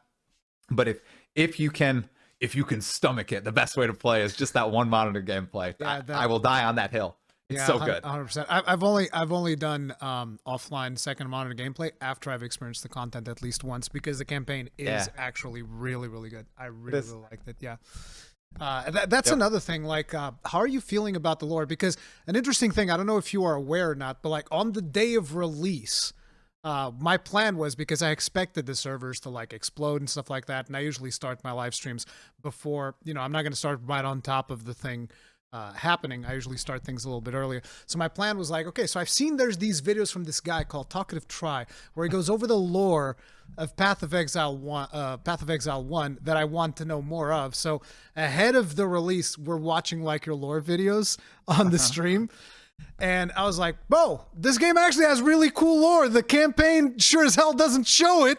It's like, so it gave me a completely different perspective. Like, when I'm going to the cemetery of the Eternals, I know who the Eternals were, right? When I'm like, the moment I'm watching the part of the story where you're talking about, maybe I shouldn't reveal who it was, but that guy with the dark wings. Yep. And I'm like, wait, The color of those eyes, the opening scene. I know who that guy is. I know who he is now. And then, eventually that gets revealed later in the campaign. I was like, oh, I'm so surprised. I didn't expect that. So yeah, I learned a lot. And also I'm a worshiper of Atziri. So yeah, that's I mean, you gotta afterwards. You gotta have it. I hope she appears in the. I don't know if she's in the end game. Maybe she's the secret boss. I hope she makes an appearance in PoE 2 because she was the first boss added to Path of Exile 1, right? She was the original Uber. I hope she makes it in PoE 2, man, with like a new model and everything. Oh yeah, it would be so good. It'd be good. That's the other thing that I've noticed with Path of Exile 2. That is probably also the case in Path of Exile 1, but since I have less experience, I wasn't aware. But for anybody that hasn't tried Path of Exile 2, one of my favorite things about the game as well is that they are unapologetic about what they are presenting with the story. Because like nowadays in a lot of video games, because I play a zillion different video games, and the thing is, a lot of developers nowadays are very hesitant to tackle dark themes. Like they'll want to make it a little bit more, family friendly, a little bit more PG-13, and Path of Exile is like, nope, we're gonna hang all these people right at the beginning of the game. You're gonna see people getting killed right in front of you. I know that you've talked about what happens in the second act as well in one of your videos. That scene is also really powerful, and just the fact that thing is there naked and you're just like, oh, just like straight up full nudity. All right. Yep. It respects the players. Like, to give you an idea, I don't know if you played Baldur's Gate 3, but Baldur's Gate 3 also has full nudity. Whenever you go to a sex scene, it's like, no, full frontal nudity. It is what it is. You can turn that off if you want to. You can go into the options and be like, actually, no, I don't want this, whatever. But at the same time, they at least have the decency to respect players to tackle adult themes. It's like, no, there's a reason this is an adult themed game. We're going to use that rating and we're going to give you exactly the story that we want to give you. I love that they were super unapologetic about the themes. That's the perfect way to describe it. It's a game that isn't afraid to see the player as intelligent and allow them to flex that intelligence. And it's the same exact thing with the maturity. You talked about a few scenes in Act 2. I still think the most powerful and most shocking, one of the most shocking scenes to me, and I don't think this is a huge spoiler, you guys, it's the Act 2 town. It's being pulled, the good guys, the people you are working with. It is being pulled, this caravan, by hundreds of literal slaves. And I had a debate in chat, and they're like, oh, they're dead. It's undead. It's not that bad. No, the witch walks up there, and she's like, wow, this would be a lot easier if they were all dead. The monk walks up there and says, one day with the dreamer's help, I'm going to end slavery, like once and for all. Yeah. Like, it's crazy how they're just unafraid to put crazy crap. What mercenary, games are you going to see that in? The mercenary says something like, everybody's bad, or something to that effect, like everybody is evil, right? At the end of the day, everybody's evil. Yeah. So yeah, it's unapologetic. It also had the best meme coming from it, man. Okay, so please nobody memeing on slavery. Careful. What, dude? Okay. Very good meme. Do you know there's like the meme with the guy with the crossed arms, like upset, kind of like it's kind of like there's probably like 50 different versions of the meme. Okay, well there's an annoyed guy, and there's a meme going around where it's like, the people pulling the caravan when you choose the wrong desert area on accident, right? Because they're pulling out. And then the second one is when you see what's pulling the caravan of the big bad evil guys, the giant dinosaurs. Like, what is this? What's going on? The big bad guys using dinosaurs, and we're using slaves. Yeah, what is going on? Yeah, it makes you think. Like, it's crazy that we are working with people who are just as crappy as the guys we're trying to facing. Our characters are essentially just as bad. I actually started asking the Sekima, like, what's the deal with all the slaves? Because there's flavor text for that, and she's like, yeah, they're prisoners of war. And I was like, oh, so they're prisoners. That makes it okay. That's fine. Yeah, totally okay, right? We don't need the Geneva Convention or anything like that. We're joking. Of course, everybody watching, we're joking. Yeah. It's obviously not okay. Well, it's obviously not okay. I mean, I think it's pretty obvious that nobody wants slavery to happen in modern times. Obviously, that it's messed up. Yeah. But the thing that and I actually had a comment when I was like, wow, did Ruri actually just celebrate slavery? And it's like, no, I celebrated that the developers of this video game have enough respect for me for presenting a sensitive topic without necessarily skirting around the issue. Like they're like, no, here, look, okay, it's fucked up. Okay, what's happening in this game right now is fucked up. Like the very same moment that you get to the executioner scene in Act 1, and there's like the lady there that you're trying to save, and you just like, yep, chop, and then it's just like a big friggin' pile of heads there, and just what the hell just happened? That's crazy. And the nobody voice does acting, almost dude, nobody does this in video games anymore. They're too scared. Everything needs to be PG. The blood curdling scream. The voice actor just did such a good job with that whole moment where she's begging, like, please, no, please, there has to be someone. No. Oh, it's so Yeah. So it's like, I love the fact that they're unapologetic about it, because that just shows you that they respect the player base. And it's like, some people are like, well, actually, I'll never be able to play that because I find that to be too offensive, or I'm too sensitive. That cool. It's not for you. I'm sorry. But that's just the way that it is, because in order for this product to be for somebody, there's going to be somebody else that is going to be diametrically opposed, and they're not going to like it. And I know that nowadays a lot of people look at this and they say, oh, that's gatekeeping. It's like, it's not gatekeeping. It comes to a point where you have to choose. Who is your audience? Is it the people that want the softer, more PG-13 experience? Because that's fine. I play a lot of games that do that are more soft on their themes and stuff like that. Or is it the people that want the really hardcore, crazy, dark, gritty world that is believable? Because that, at the end of the day, is the thing. If you're playing a video game, it needs to be believable. Like I told you before we started this, I played Veilguard. One of the biggest problems with Veilguard is the fact that the dialogue and the things that are happening in the game are not believable. Like, these characters wouldn't exist in these times, because they're all like, oh, happy-go-lucky, we're a team, and blah, blah, blah. And meanwhile, people are dying all around them. This doesn't work. It doesn't work like that, okay? There's conflict between these characters and these factions, and I love to see that Path of Exile is very unapologetic about it, which is strange, because we're talking about an RPG, and we're like, the story is great, you guys don't understand, right? Yeah, and now your player characters exhibit that dark world even more so, and they have so much more personality than in Path of Exile 1. Each character in PoE1 does have, quips, and you do understand that, the Witch is different than the Marauder. But in Path of Exile 2, it's fully fleshed out, and you have dialogue throughout the campaign, in all the bosses, in the endgame. Let me just tell you something. Peak. You need to play the Mercenary, okay? Listen, I'm just gonna spoil one for you. It's a really funny one. I'm in Act 3. I'm like in one of the areas where you fight this boss called the Queen of Filth. Mercenary goes in there, and it's like, I've had worse. Yes. No way. Dude, and then he kills her, and he goes like, sorry, Ta. What was I forget what was the specific expression that he used, but it was sexual innuendo. Sorry to bonk and leave, but oh my god, dude, that's so good. Losing it. The Mercenary has the best quips of any character. There's no way. That's good. I need that. I gotta play the Merc when she emerges from the pool and she squeezes I don't know it's not milk. I don't know, but she like squeezes her nipple and stuff like squirts out all over. It's like, oh Jesus, grinding your game. What are you doing? Yeah. Oh man, what a game.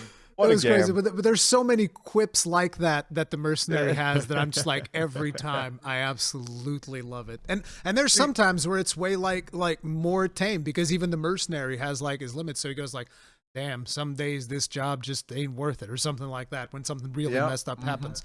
So there's a lot of really fun quips and personalities that these characters have that I've been absolutely loving with the Mercenary. I'm the goody two shoes enlightened guy on the monk, so I need to play some Merc or Witch. Yeah, exactly. Get some more of the dark side. Yeah. But yeah, that's been an absolute blast with that. So, what control scheme are you using in the game? I have only played WASD, and I love it. Yeah, only. I haven't tried controller or mouse. I've been trying to tell people that, like, if you were using point and click, like, let me tell you, WASD will probably change you forever, because I know that a lot of people are coming in from PoE1, and they're just like, I just want to hit to move and all that stuff, and I'm like, I get it. I hope that they keep supporting that to the best of their ability, but, like, WASD is probably going to be a game changer. By the way, I'm not even playing WASD. What are you doing? Controller guy. Oh, God, no. Okay. I mean, I got one here too, but I haven't tried it. I'm gonna try it. It is the Path of Exile branded one, so I gotta try it. I'm jelly. It is a really good experience for controller. I played a little bit of controller in PoE1 because PoE1 also supports controller. The biggest problem right now with controller is the fact that you can't do your inventory with mouse and keyboard, which sucks. They need to add the They're controls planning for on that. doing that. I know that they haven't done it yet. So usually what happens is if I need some really heavy duty inventory management, character select screen, re-enter with mouse and keyboard, and like finagle with the inventory, and then swap back to controller because I love controller. Like I've always preferred controller ever since I started playing console a bunch of years ago. So I just there's a ton of games that I just always play on controller. So like even Dark Souls, Monster Hunter, but those games are very much even better optimized for controller. So whatever. Right. But like, I think that WASD is what the game. I know that they're trying to support both as well as possible. But the way that I'm moving, especially as the monk, a lot of my abilities, I attack while moving, and I'm constantly shifting around, and I can dodge perfectly out of enemy attacks because the pixel interaction, it's pretty good in PoE 2. So if I have that reaction time, I can just press A, W. I completely redid my WASD, so it's actually EWRD. I can press W to just shift left a little bit, and I dodge out of the way. It's so good. I could not do that with mouse. I couldn't. I'm not that fast at reactions. I'm not like anybody in the PoE community. They know who Ben is. He is a god. He can down all the Uber bosses like without getting hit in PoE 1. He can do it with point and click. I could never do that, especially while I'm using other abilities. So WASD is a godsend for someone like me. I think that WASD would actually even be better for me to play the build that I'm playing. Because one of the things about grenades is that with a controller, you don't really have a proper way of targeting them. There is a thing that you can put into your skills that lets you kind of like aim specifically where the grenade's going to land, but it's not like a mouse click. So it's not the same. It's going to be very awkward to be like, oh, let me hold down this and then fire the grenades. It's like, no, in the time it takes me to aim this thing, I would have fired like 5 grenades and eventually one of them was going to hit. So it's like, I get it. There are some things that could be improved there, but I don't think that should even be remotely the priority now because it's fully playable and functional. There's actually a thing that they do on controller where you can kind of like lock in on targets. So there's 2 different targeting modes where you're just like aiming with the right stick and it just shoots abilities in that general direction. And then there's another one where it actually locks in on a target. So I swap between those. So for instance, boss fights, I lock onto the boss and then I can just like leisurely walk around the boss and it's always aiming towards him and I shoot abilities directly at him. But whenever you're in packs, it's a little bit weird because if you lock like a mob that's to the bottom and you're trying to shoot something up top, sometimes you'll start throwing your abilities in weird directions. So you have to swap between those 2 target modes. But I found it super functional both in melee and in ranged because I played warrior as well. The one weird thing was that sometimes I would miss my shatter often, but apparently that was a bug because that was in one of the patch notes. They said made shatter hit more often or whatever, so maybe it was an accuracy thing. I don't know. Maybe shatter was supposed to miss. But yeah, they specifically pointed it out in one of the notes. There were some funny bugs with Bone Shatter. I played co-op with my dad and brother, and there was a bug where if you were playing in co-op, Bone Shatter would always be targetable or primable on all enemies, even if they were at full health. So you could instantly just run into a monster pack and stun them. Like they'd have the little bubble above their heads. And I was like, get-go? That's so weird. It was a bug. I was like, that's weird. Okay. Bam. And I just blow up pack after pack after pack. Bone shatter on bone shatter on bone. Yeah, that seems That's exactly what I was doing. And then I saw it was a little bug fix and I was like, oh, well, I didn't report that. I was abusing it. Oopsie. Good. That's been interesting. So one of the interesting things has also been the release of the game because usually these online games they tend to have a lot of problems with their servers, and I was expecting it was going to be a complete crapshoot on release day, specifically because we even have Jonathan come out. And he was like, "Oh man, we actually sold 1 million copies. Oops, we weren't expecting that." And I was like, "How weren't you?" I only started researching this week. I knew this was going to break 1 million easy. Like it was super easy for me to figure that out. It was weird that all they were planning was 1 million instances, but the way in which they handled it, and people are just going to say, "Okay, you guys are just glazing GGG," and it's like. No, but the reality is, as someone that has been through a lot of online launches, This was way better than most. Because you need to understand, like, to give you an idea, when Endwalker released for Final Fantasy XIV, we were having queues, and I'm not talking about the same queues that we had on release here where you go into a queue, it'd be like less than 5 minutes and you're into the game. I'm talking like over 5 hours worth of queues. I'm talking like you're logging in the early morning to play after lunch queues for 2 weeks after the release of the expansion. Okay, 2 weeks after the release of Endwalker, people were still getting these 5 hours to 6 hour queues. So crazy, man. Yeah, that's the mentality that I'm coming in. I'm like, I wasn't even expecting to be able to play the game. It's just that thing, you know, you're a content creator, going to stream the launch, all that stuff. So I'm coming in there, and you first, it's like, okay, it's late. What's going on? You go to Twitter, and there's a post there already instantly. Okay, guys, we found this bug. We're fixing it. Give us a few minutes. And then after a while, there's another post. It's like, okay, we're bringing it up, but there was another problem. We got it. We're fixing it. Give us a couple of minutes.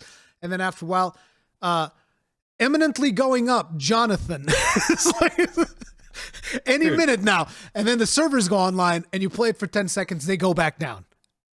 Yeah. And then they're like, okay, we found another bug. We're fixing it. And the thing that I'm pointing out here is oftentimes when these things happen, most major publishers with their online games, what they say is like, guys, there's a problem. And then radio silence. And then you're sitting there for hours just wondering, what the fuck's going on? Are these servers going to come back online? What is going on? Whereas with GGG, they were like, okay, guys, should be about 30 minutes and it'll be back up. You know, they were constantly updating us on what was happening. And it took 2.5 hours for them to solve everything. And then smooth sailing. Man, I love hearing this coming from an outsider. Because I've now been in the community for a really long time, but I did come from other games where I experienced exactly this. My most played game before Path of Exile was Dota 2. Definition of radio silence from devs a lot of the time. Yeah. You know, like they release a big patch and then it's silence for months, if not years, and then another patch, right? I so appreciate grinding your games and how communicative they are with their community. It's not just with stuff like releases. It's with the balance changes. It's with the patch notes. I know some people who experience, you know, their builds getting nerfed or changes that affect them. They get really upset, but it's so nice that we get to see behind the curtain a lot of the time. And you're right. Coming from an outsider, it's so cool to see that you appreciated that as much as I still do after being a veteran of the game at this point. Yeah, it was great to see. Because and it was a good launch. Yeah, it was a really good launch. I thought it was a really good launch. Now, like I said, it was 2.5 hours for most of us, but there were people that got screwed over for over 4 hours. Steam. And Steam, dude. Some Steam people who didn't redeem the keys. I was playing on Steam. No, so what happened? So here's the big fiasco that really sucked. The servers for the game were fine, right? Yeah, the servers for the website were the problem. The website, and you had to go to the website to redeem the key. Oh, those people were the ones. Yeah. They got shafted for 4 hours. It took them about 4 hours, I've heard in my comment section, because I was just like, guys, it was 2.5 hours and everything was flawless. And then I had people in my comments, actually, if you didn't have a GGG account, you were kind of fucked for 4 hours while that website was down. I was like, damn. I wasn't even aware of that one. That's crazy. So that's a future thing that hopefully they solve, you know, for the big 1.0 release whenever that happens. Yeah. Which, okay, I know we've talked about like the launch and everything. But still, listen, 4 hours in the grand scheme of things for all of the online launches that I've had, 4 hours, but then it's good because, like, for instance, D4, I think I got into the game a little bit faster than I got into this one. But the bug that was happening on D4 was atrocious. It was there was a bug on PlayStation because I was playing it on PlayStation. There was a bug wherein there was like some authentication error between Blizzard and the PlayStation servers. And so what happened was you couldn't log in. But there was a way to re-authenticate these two things, which is if you were to just like make a purchase on the PlayStation Store, it would fix it. And so what happened was players didn't know that this was the case. So some players were like, what the hell is going on? And for some reason, somebody at some point bought like one of those packs of premium currency for D4, and they were instantly able to log in. And so they posted that on Reddit, and everybody's like, Rurikhan, it's fine. just go and buy like the cheapest form of currency and you'll get in. And I was like, the fuck do you mean it's fine? I paid 100 euros for this piece of crap and you're telling me to go give them more money to be able to log in? That's crazy. Oh, boy. But that wasn't even the case. It was just like, if you were to download like a free-to-play game from PlayStation, it would authenticate and fix everything. So I just went and I picked up like a random free-to-play game and it instantly fixed it and I was able to log in. But yeah, but even after that situation, the next day you would still have servers going down, players not being able to log in. And this happened throughout the first week or so. There were constant issues of players not being able to play the game. And Path of Exile was like 2.5 hours if you already had a GGG account, 4 hours if you didn't have a GGG account or you were having problems getting your Steam key or whatever. But after those 4 hours, yes, there was the occasional disconnect here and there, but for the most part, everybody was just able to play the game. No lag spikes, yeah, nothing like that. I'm lucky too. I haven't experienced any crashes or anything with my computer setup. I know some people are still experiencing some crashes. I've had a few crashes, but it's nothing like oh man, it crashes every 5 minutes, unplayable. No, it's like, let's say I'm streaming for 6 hours. I might have like 2 or 3 crashes, if that. And that's good. And if you crash, you log back in, you're exactly where you left off. You're exactly where you left off. The same That was the thing that surprised me the most, because the first time that I crashed, I was like, oh, well, have to do all that crap again. And then I log in, and it's like, the game is paused, and it's exactly at the same place that I left. And I was like, you can do that? I wasn't aware. I expected everything in an instance to instantly reset and me to just have to do everything. But no, they actually have a really, really good system. I was surprised. Killed my brother because of that. He crashed, logged back in. He didn't think he was going to be exactly where he left off. It was in a boss fight, and if the boss was in the middle of a slam, he logs back in, and it just comes down right on his character. And I think it was the executioner. But it should have been really funny. It should have been paused though, right? Wasn't it? No, paused because when he loaded in, because he loads in, I didn't think it loads in paused. I think it loads into like the moment that you disconnected. If and you're I don't think he expected. If you're hardcore, it 100% loads in paused every time. It does? Yes. Because like with my warrior, every time that I would like, even if I would exit the game myself, like if I alt F4 or something like that, and I log back in, it will be paused where I was. So my brother tapped to me, and he unpaused it, and he died himself. Yeah, he either I don't know, I don't remember exactly how it works on softcore characters, but yeah, I think it also pauses it. But like on the hardcore characters, I know for a fact it pauses it every time that you get out of the game and you jump back in. It will pause the game for you. Even I think even if you just go to the character selection screen or something, if you are not in town when you logged out and your instance is still active, it will be paused when you log back in. Man, I don't even think I've tried that yet, which is crazy to think about. I thought the pause was going to be a godsend because of like my kids, but they've been so good the past week and they haven't woken up in the middle of the night or anything. So I got to try it out. I don't think I've like used the pause to either abuse the game or to just take a chill moment yet. I've just been going. That's something I think that people were worried about. I don't know, since I haven't been consuming any PoE content really, if like the hardcore players when they're fighting the pinnacle bosses are using that to like, okay, pause. Here's this move happening. I need to move in this direction. Oh, yeah. Or if they're just playing the game. There's definitely, I mean, there was that guy that was on your podcast. I watched one of your podcasts and he was saying that pause was almost like cheating because you get to read like the debuffs and stuff on the bosses. Lady. Yep. Yeah. So I know that's happening, which is interesting. They said it wasn't going to make it into the game. That's cool that it has, because something like King of the Mists, where with the run or stop mechanic, I mean, it's very simple, red, you stop, purple, you run, but small brain, I can't correlate the colors with the movements. I know that I fought King of the Mist. I don't remember any mechanic. I threw grenades and he exploded. He was Get dead. out of here, man. That was probably the toughest boss fight on my monk in Act 1 besides the final boss. Wait, I died to that guy for an hour. Where's King of the... Is that the one where you do He's in the purple flower area. The purple flower area? Oh, yeah. Yep. Yeah, I have no idea what his mechanics are. Even with my hardcore warrior, dude, I had no idea what these mechanics are. I was like, yep, totem, shield bash, shatter. Let's go. So that's such a curious thing too, man. How do they balance the game around experiences that are so varied? I struggled on that boss for an hour on my monk. You blasted through it on your hardcore warrior as a brand new Path of Exile player. That boss dude is in Path of Exile 1 as well, with a few different moves. So I've fought him before too.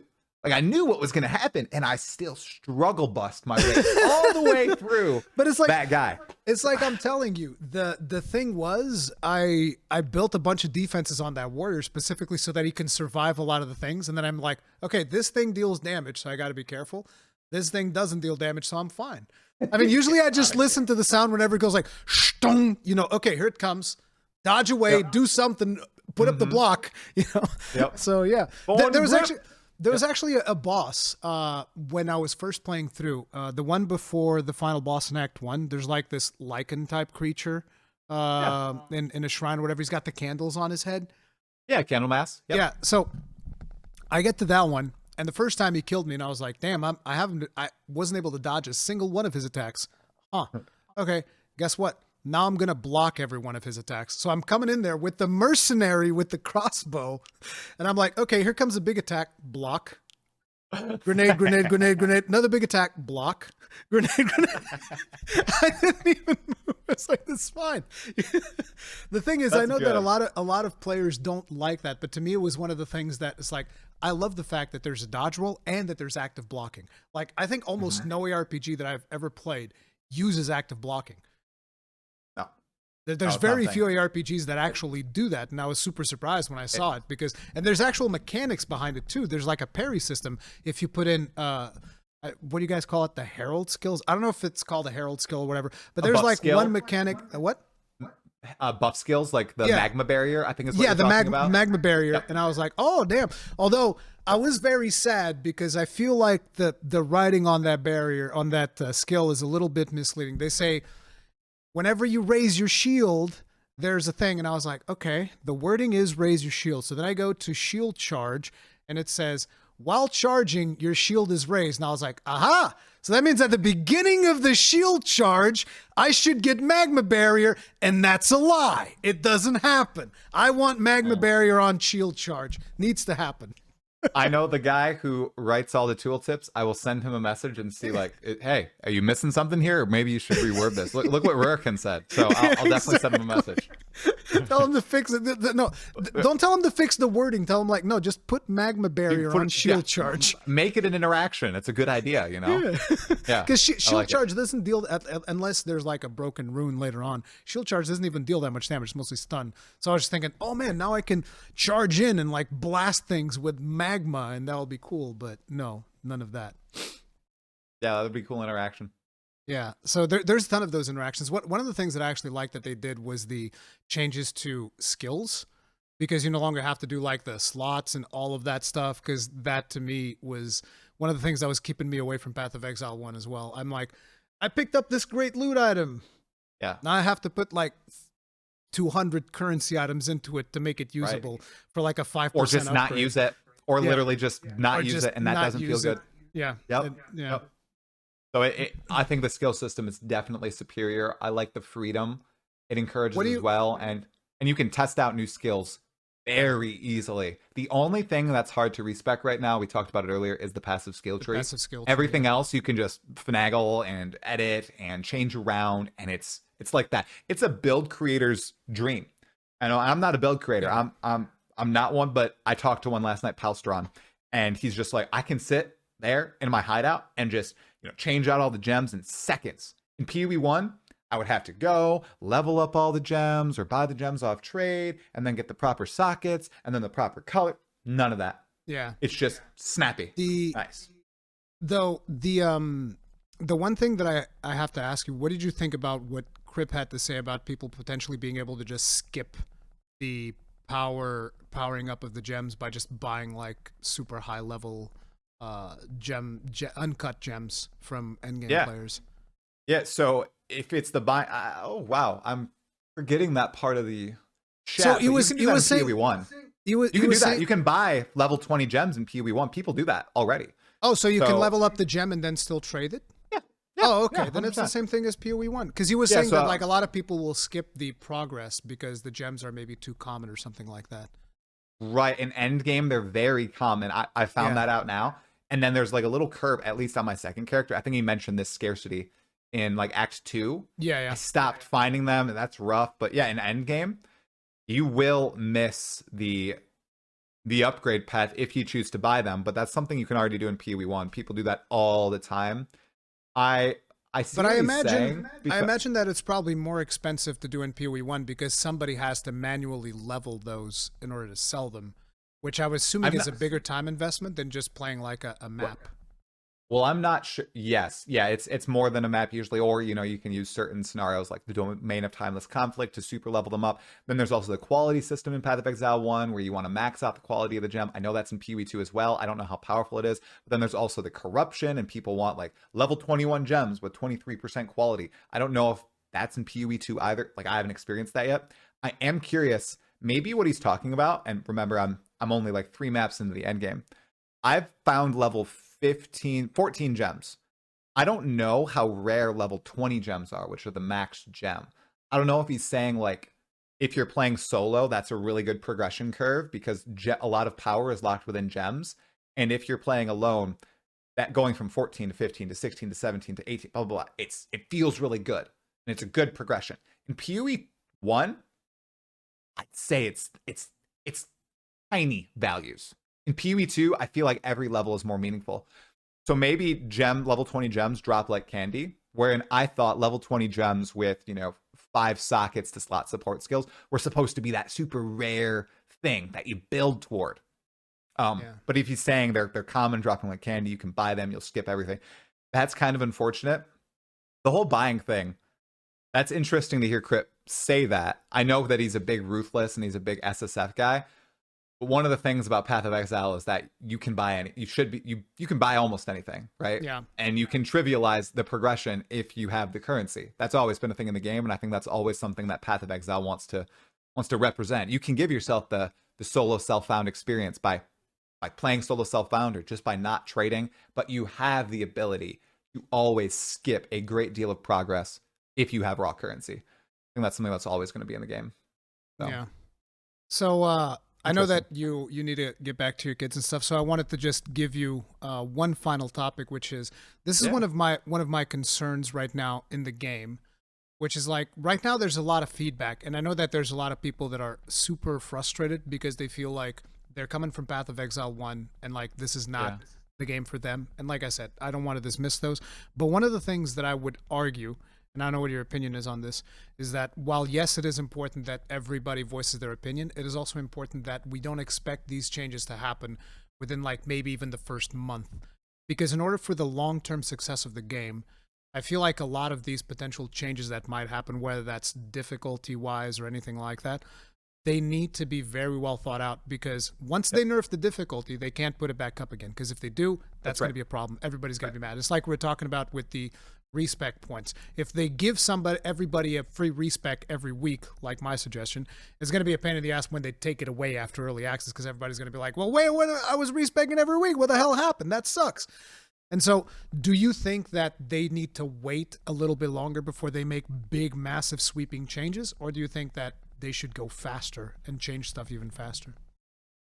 No, I think that they should go slower, and I'm actually a little upset with some of the changes they've already made. I'm a masochist, man. So we'll talk about one of the changes they made really fast, and I'll get into my full answer.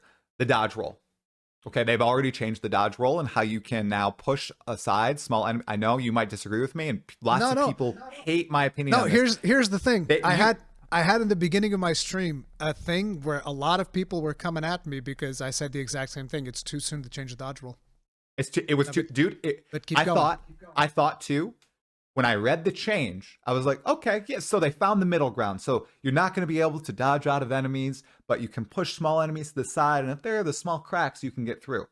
Dude, you can dodge out of basically anything. Yes. I swear, it's not phasing, but it's basically it might as well phasing. Be. It might as well be. Yeah. I hate that. I'll be hot take. I liked getting surrounded by those beetles in Keth and being swarmed, and it's like an oh shoot moment. Like, oh, I have to change the way I engage with it. I can't just rush through because they're coming in through all the little holes in the wall, so I have to approach this differently, right? Or fight through them. No, now I can. I showed it on stream. I dodge roll through all the beetles. Packs surrounded, dodge roll through them. The bone cages now in some of the boss fights, you can dodge roll out of the bone cages. That was one thing that actually surprised me. The consort fight, she does the cage thing. Yep. And I was like, I remember that I used to have to break through it with something. And then last time that I did it, I dodged through it and I was like, wait, I can just iframe through that? Like, how's that even going to be remotely dangerous now? It's not. You just dodge through it. So I thought that they were synthesizing the feedback and making good changes quick. I now have reversed, and I have a video out saying, oh yeah, this change makes sense. We're gonna have to play it, but it's satisfying me, who wants to be a masochist and be punished, and people who are like, okay, this is a bit too much. I want to be able to get out. And now experiencing it, I hate the change. I wish that they waited longer. So I do hope they take longer amounts of time to think and gather more feedback. Yeah. Or these big changes. Something like the dodge roll is fundamental to the game. I know Crip was saying the game is bounced around the dodge roll. He doesn't like that. And he says lots of people won't like that either. I like it so far. I think I'll continue to like it as long as I don't need to dodge every white mob attack. If it's boss attacks, great. I want it to be balanced around that. I hope that they take longer to think about those fundamental gameplay changes and only hotfix things that really bust the game or are obviously bugged. But I think they move too fast on something like the dodge roll. The map changes that are incoming too, I really hope they think about how they place these checkpoints and how you're able to teleport and whether or not they should increase or decrease the size of the maps and if they should change the layouts to be less maze-like. I really hope they sit and ponder on those changes because it's the whole thing. If you change something to please a vocal, maybe minority, maybe majority, I don't know, but a vocal part of the player base, good luck changing that back. You're not going to. And here, we're in the game for a week. I don't think the dodge roll can be changed back to the way it was. I don't think it can be removed now because people are now they're going to have to change the Ascendancies mechanic, I think, like the bone wall. They're going to have to go through all these cases and make it so that it's actually a thing now. It's like the bone wall, literally, it's not a mechanic. There's technically a space so you can get through it, right? I hope that they take longer amounts of time for these sort of these sweeping changes. I think also, controversial opinion now that I'm in the end game, they buffed loot 4 days in. I was a fan of the less loot. Yeah, I'm in end game. I feel like it might be too much now. I've seen from people in high maps, they've posted screenshots, and I was like, this looks like PoE 1. See, I don't like that. I agree with maybe increasing the currency drops early game, which is something I said in my videos. And then when I was in the campaign and we immediately got those loot changes, in the short term, seeing like, oh, more rare items, I get more regal shards or more chances at a cool item. Great. In the short term, it was cool. But yeah, now I'm getting lots more loot on my screen now that I played a tiny bit of endgame. But even in the cruel part of the campaign, lots of items. I liked the scarcity. I liked working with identifying with extra steps, as somebody so eloquently put on my stream last night, where you have the white item and you turn it into a magic and either metacrafting or just slamming it. It felt good as long as you have those currency items to fund that. It feels cool to slowly craft the item yourself. I liked that, and I know that it is so fundamentally against what many vocal people think, but hey, I gotta stick by my opinions. That's what I think about the game. Yeah. I'm not gonna bend to what people are saying. It's just what I enjoy, and everybody's experience are informed by what they enjoy. And that's what I enjoy right now. So I think that they may have moved a little too fast on some of these changes after playing even more after the changes. So. I think that's one of the biggest things is that they should have they really need to take their time, which is why, like for instance, the other day I saw the video from Hog. I don't know if you've seen it yet, where he's just like super frustrated. And I watched it. I feel really bad. Like I'm not sitting over here as, again, I'm kind of like the person he's describing in that video. These guys coming in from Elden Ring and Monster Hunter is like, that's me. It's literally me. Yes, you're right. It is me. And I love the game. But at the same time, I'm not sitting here going like, go back to PoE 1. I don't want Hawk to go back to PoE 1 if that's not what he wants to do. But at the same time, I don't know. There needs to be some kind of middle ground that we reach, because I was really sad to just see him so upset, because he was really fucking upset. And he's usually an upbeat guy. He's memeing, he's having fun. You could tell that like this was like really upsetting for him, and I felt really fucking bad. But I think that these changes and these adaptations that the devs need to do to the game, they really need to take their time. Like the dodge thing that you were talking about. Ever since they changed dodge, I've never been body blocked ever again. It's never happened. No, Not neither have I. once. Like every single time that I'm good, dodge, I'm out of there instantly. There's always a little gaping hole that you can kind of like get through, a little hidey thing. It's not a problem. So it's just weird to me that this was something that what I said on my stream is like, listen, this is a tactical error. If you get surrounded, you've made a mistake. You've made a mistake. You got surrounded, you made a mistake.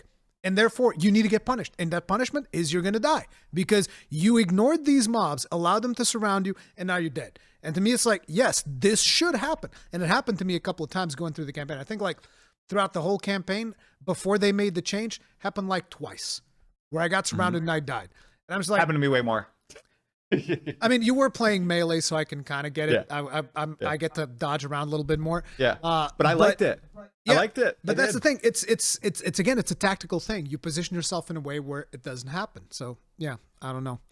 But yeah, I watched the hog video yesterday in full on first monitor. I gave him my full attention because I went on his stream and I talked to him. I gifted him subs and he was very upset after like I gifted him subs and his chat kind of was turned against me. Well, I released that video. I don't know if you saw it where I was like the hate against PoE2 is ridiculous and where I said, let's give it some time. Let's not immediately make determinations about, the end game. I think it was 2 days after release and I'm seeing all these complaints about the loot and the difficulty and I was like, just what I said here, man. Let's give it time. And it's time, some people saw that as very condescending and dismissive. Yeah, it's not the point. That's the thing. A lot of people can see it as condescending and dismissive, but that's not the point. We're not being dismissive. We're just saying that such sweeping changes need time because they're going to affect the long-term viability of the product. Exactly. And if they are changed as they have been, I'm going to make a tweet after this where I'm like, dodge roll bad. I don't like literally the change the dodge roll bad, and I'm going to get a lot of hate for it, but I'm going to do it. Yep. It was very interesting to see that video because I'm seeing a lot of this in my comments too. And obviously that video got a lot of traction. There are a lot of people that resonate with it, but it's also very interesting. This is a brand new game. It's Path of Exile 2. You've talked about how, you don't want to alienate Path of Exile 1 players, and what they're trying to do is make a game that's good for PoE1 players, it's good for new players and players of Elden Ring and Monster Hunter. And all the PoE1 players are saying, well, don't tell us to go back to play PoE1. But then out of the same mouth, they're also saying, go back to Elden Ring and Monster Hunter. We don't want you to. We don't, guys, like he did say that. Guys, but I'm not gonna hold it against him because it's like when you're frustrated, sometimes we're gonna say stuff that we don't actually mean. Of course, so like me. I get it. Like me, I totally did. I totally did in that video that people got pissed at me about. I've like had a tone that I usually don't have, right? I'm usually very mindful of everybody. But in that video, after reading like all those threads that people can say it wasn't hate, it was hate. People are calling the game terrible and shit, and it was broken, and this is a terrible early access, and this game shouldn't have come out. It's half baked and undercooked, and da da da. I had Lady on my pod. I had him. I talked to him. I disagreed with almost every single thing that he said. It was a fine conversation. It was a fine conversation. But I disagreed with everything. One-on-one, it's easier to have a conversation. I was actually thinking after I watched that video, I was like, man, it'd be great to just like catch him live and see if I could like chat with him or something to maybe like not necessarily change his mind, but at least to give these developers time. Because from what I've been researching and listening to the developers speak in podcasts and stuff like that, I don't have a history with grinding gear games. I know nothing about them. But I like to think myself as a decent judge of character. So I was going through and everything that they were saying, I was like, these guys like the game they're working on. They do. And it's like, people might think, isn't that a normal thing? No, it's not. Not in this industry, okay? There's a lot of people that are working on video games because they have to, because it's their 9 to 5, and they don't give two shits about it. And in Path of Exile 2, that's not the case. At least that's not the way that I look at it. I think that the people working on it really do care, and they want to do what's best for the game. So, that's I totally why I agree. Think time. And I think everything's just a little heated right now. I think things will cool down in the next week or two. And I have a lot of podcasts scheduled lining up. I actually had to cut some because I didn't want to burn myself out too much. Oh, yeah. And I'm spreading them out through January and February because I was having like 1 or 2 talks a day for the next few weeks. And I was like, bro, okay, I'm back to my full-time job. I can't do that, because I'm also playing the game. Got to make time for Path of Exile too, right? Got to make time to actually play the game, not just talk about it. Because beforehand, I could do podcasts, every single day, 2 podcasts a day, whatever. I had to schedule some. So I'm very keen to talk to Hog in early January. I've got some other people lined up that I've read some of their thoughts on the game, and they are completely divergent to mine. And I think it's very important to still have those voices heard. Yeah, because I think so too. There are, for every one person that's making content with these opinions, there are probably thousands, if not tens of thousands more, that have these same exact frustrations and things that they want to see in the game. So I think our job is to try to put all those ideas out there, and then it's grinding your game's job to synthesize everything, to make a cohesive part out of all these disparate ideas. And I do trust in them after seeing Path of Exile 1 develop for the 5 years I've been playing it. I think they can do the same thing with PoE2, because it is not the same team. This is the same team. This is a veteran team, and they are, I trust them. I trust in GGG. Simple as that. So. Okay, so there's a stash sale going on. So just real quick, what are your recommendations for everybody that's got like the 300 points? What should I get? Currency, gem, and I would upgrade to a premium tab or 2, and you're still gonna have some left over. Personally, if you're a collector, currency, go and for gem. the unique. Okay. Gem, I'd get gem, but currency and gem are the 2. They're very cheap. They're 30 points, I believe. So that leaves you with a good 240 left over. I'd get a few premiums, which I think are 10 points now. You could just get 4 premiums for 40 points. That leaves you with 200 points, because the premium tabs you can rename, you can recolor, you can use them to sell on the trade site with ease. It's great. And then with the 200 points, if you're a collector, I go for the unique tab, because you can store 1 copy of every unique in the game, and you can see how many of each unique item are in the game, which is very cool. It doesn't show you the unique. Wait, you can store 1 copy of every unique? Yep. So it's like a showcase kind of in your stash. Oh, I'm definitely getting that one. Right. I would get that 100%. It's the most expensive one, but I think it's one of the most worthwhile for people who really like seeing their progress throughout the game, especially in early access, where I think it's going to be like 1 realm mostly for early access with some new content added to the game.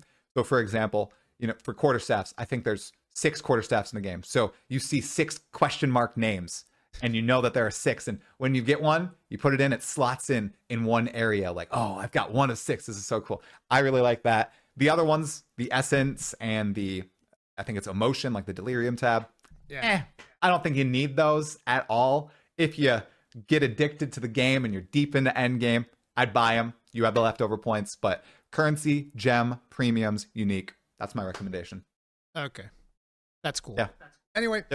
That is going to be it. I already took way more of your time than we had scheduled for. Thank you very much for your time. Guys, there's going to be a link to Talkative Tri's channel on the description of this video. Make sure to follow him, subscribe to him. I already gave you a shout-out on 2 of my videos at least, because I also quoted you on my Is Path of Exile too hard video. I got a little expert from one of your videos where you're talking about people are coming in, they're not really thinking too much about this. They need to chill a little bit. Thank you. Kind of. I appreciate it, man. It's been a great time. I totally fine going over. It passed by really, really fast. And I literally got out of bed, took a shower, and was like, plop down here. And it's just been a great time. Thanks so much for chatting, man. It was a blast. Anyway, guys, if you enjoyed this podcast, hit the like button, subscribe, bell notification icon, all that jazz. We'll see you guys in the next one. Stay strong, stay safe. Peace out.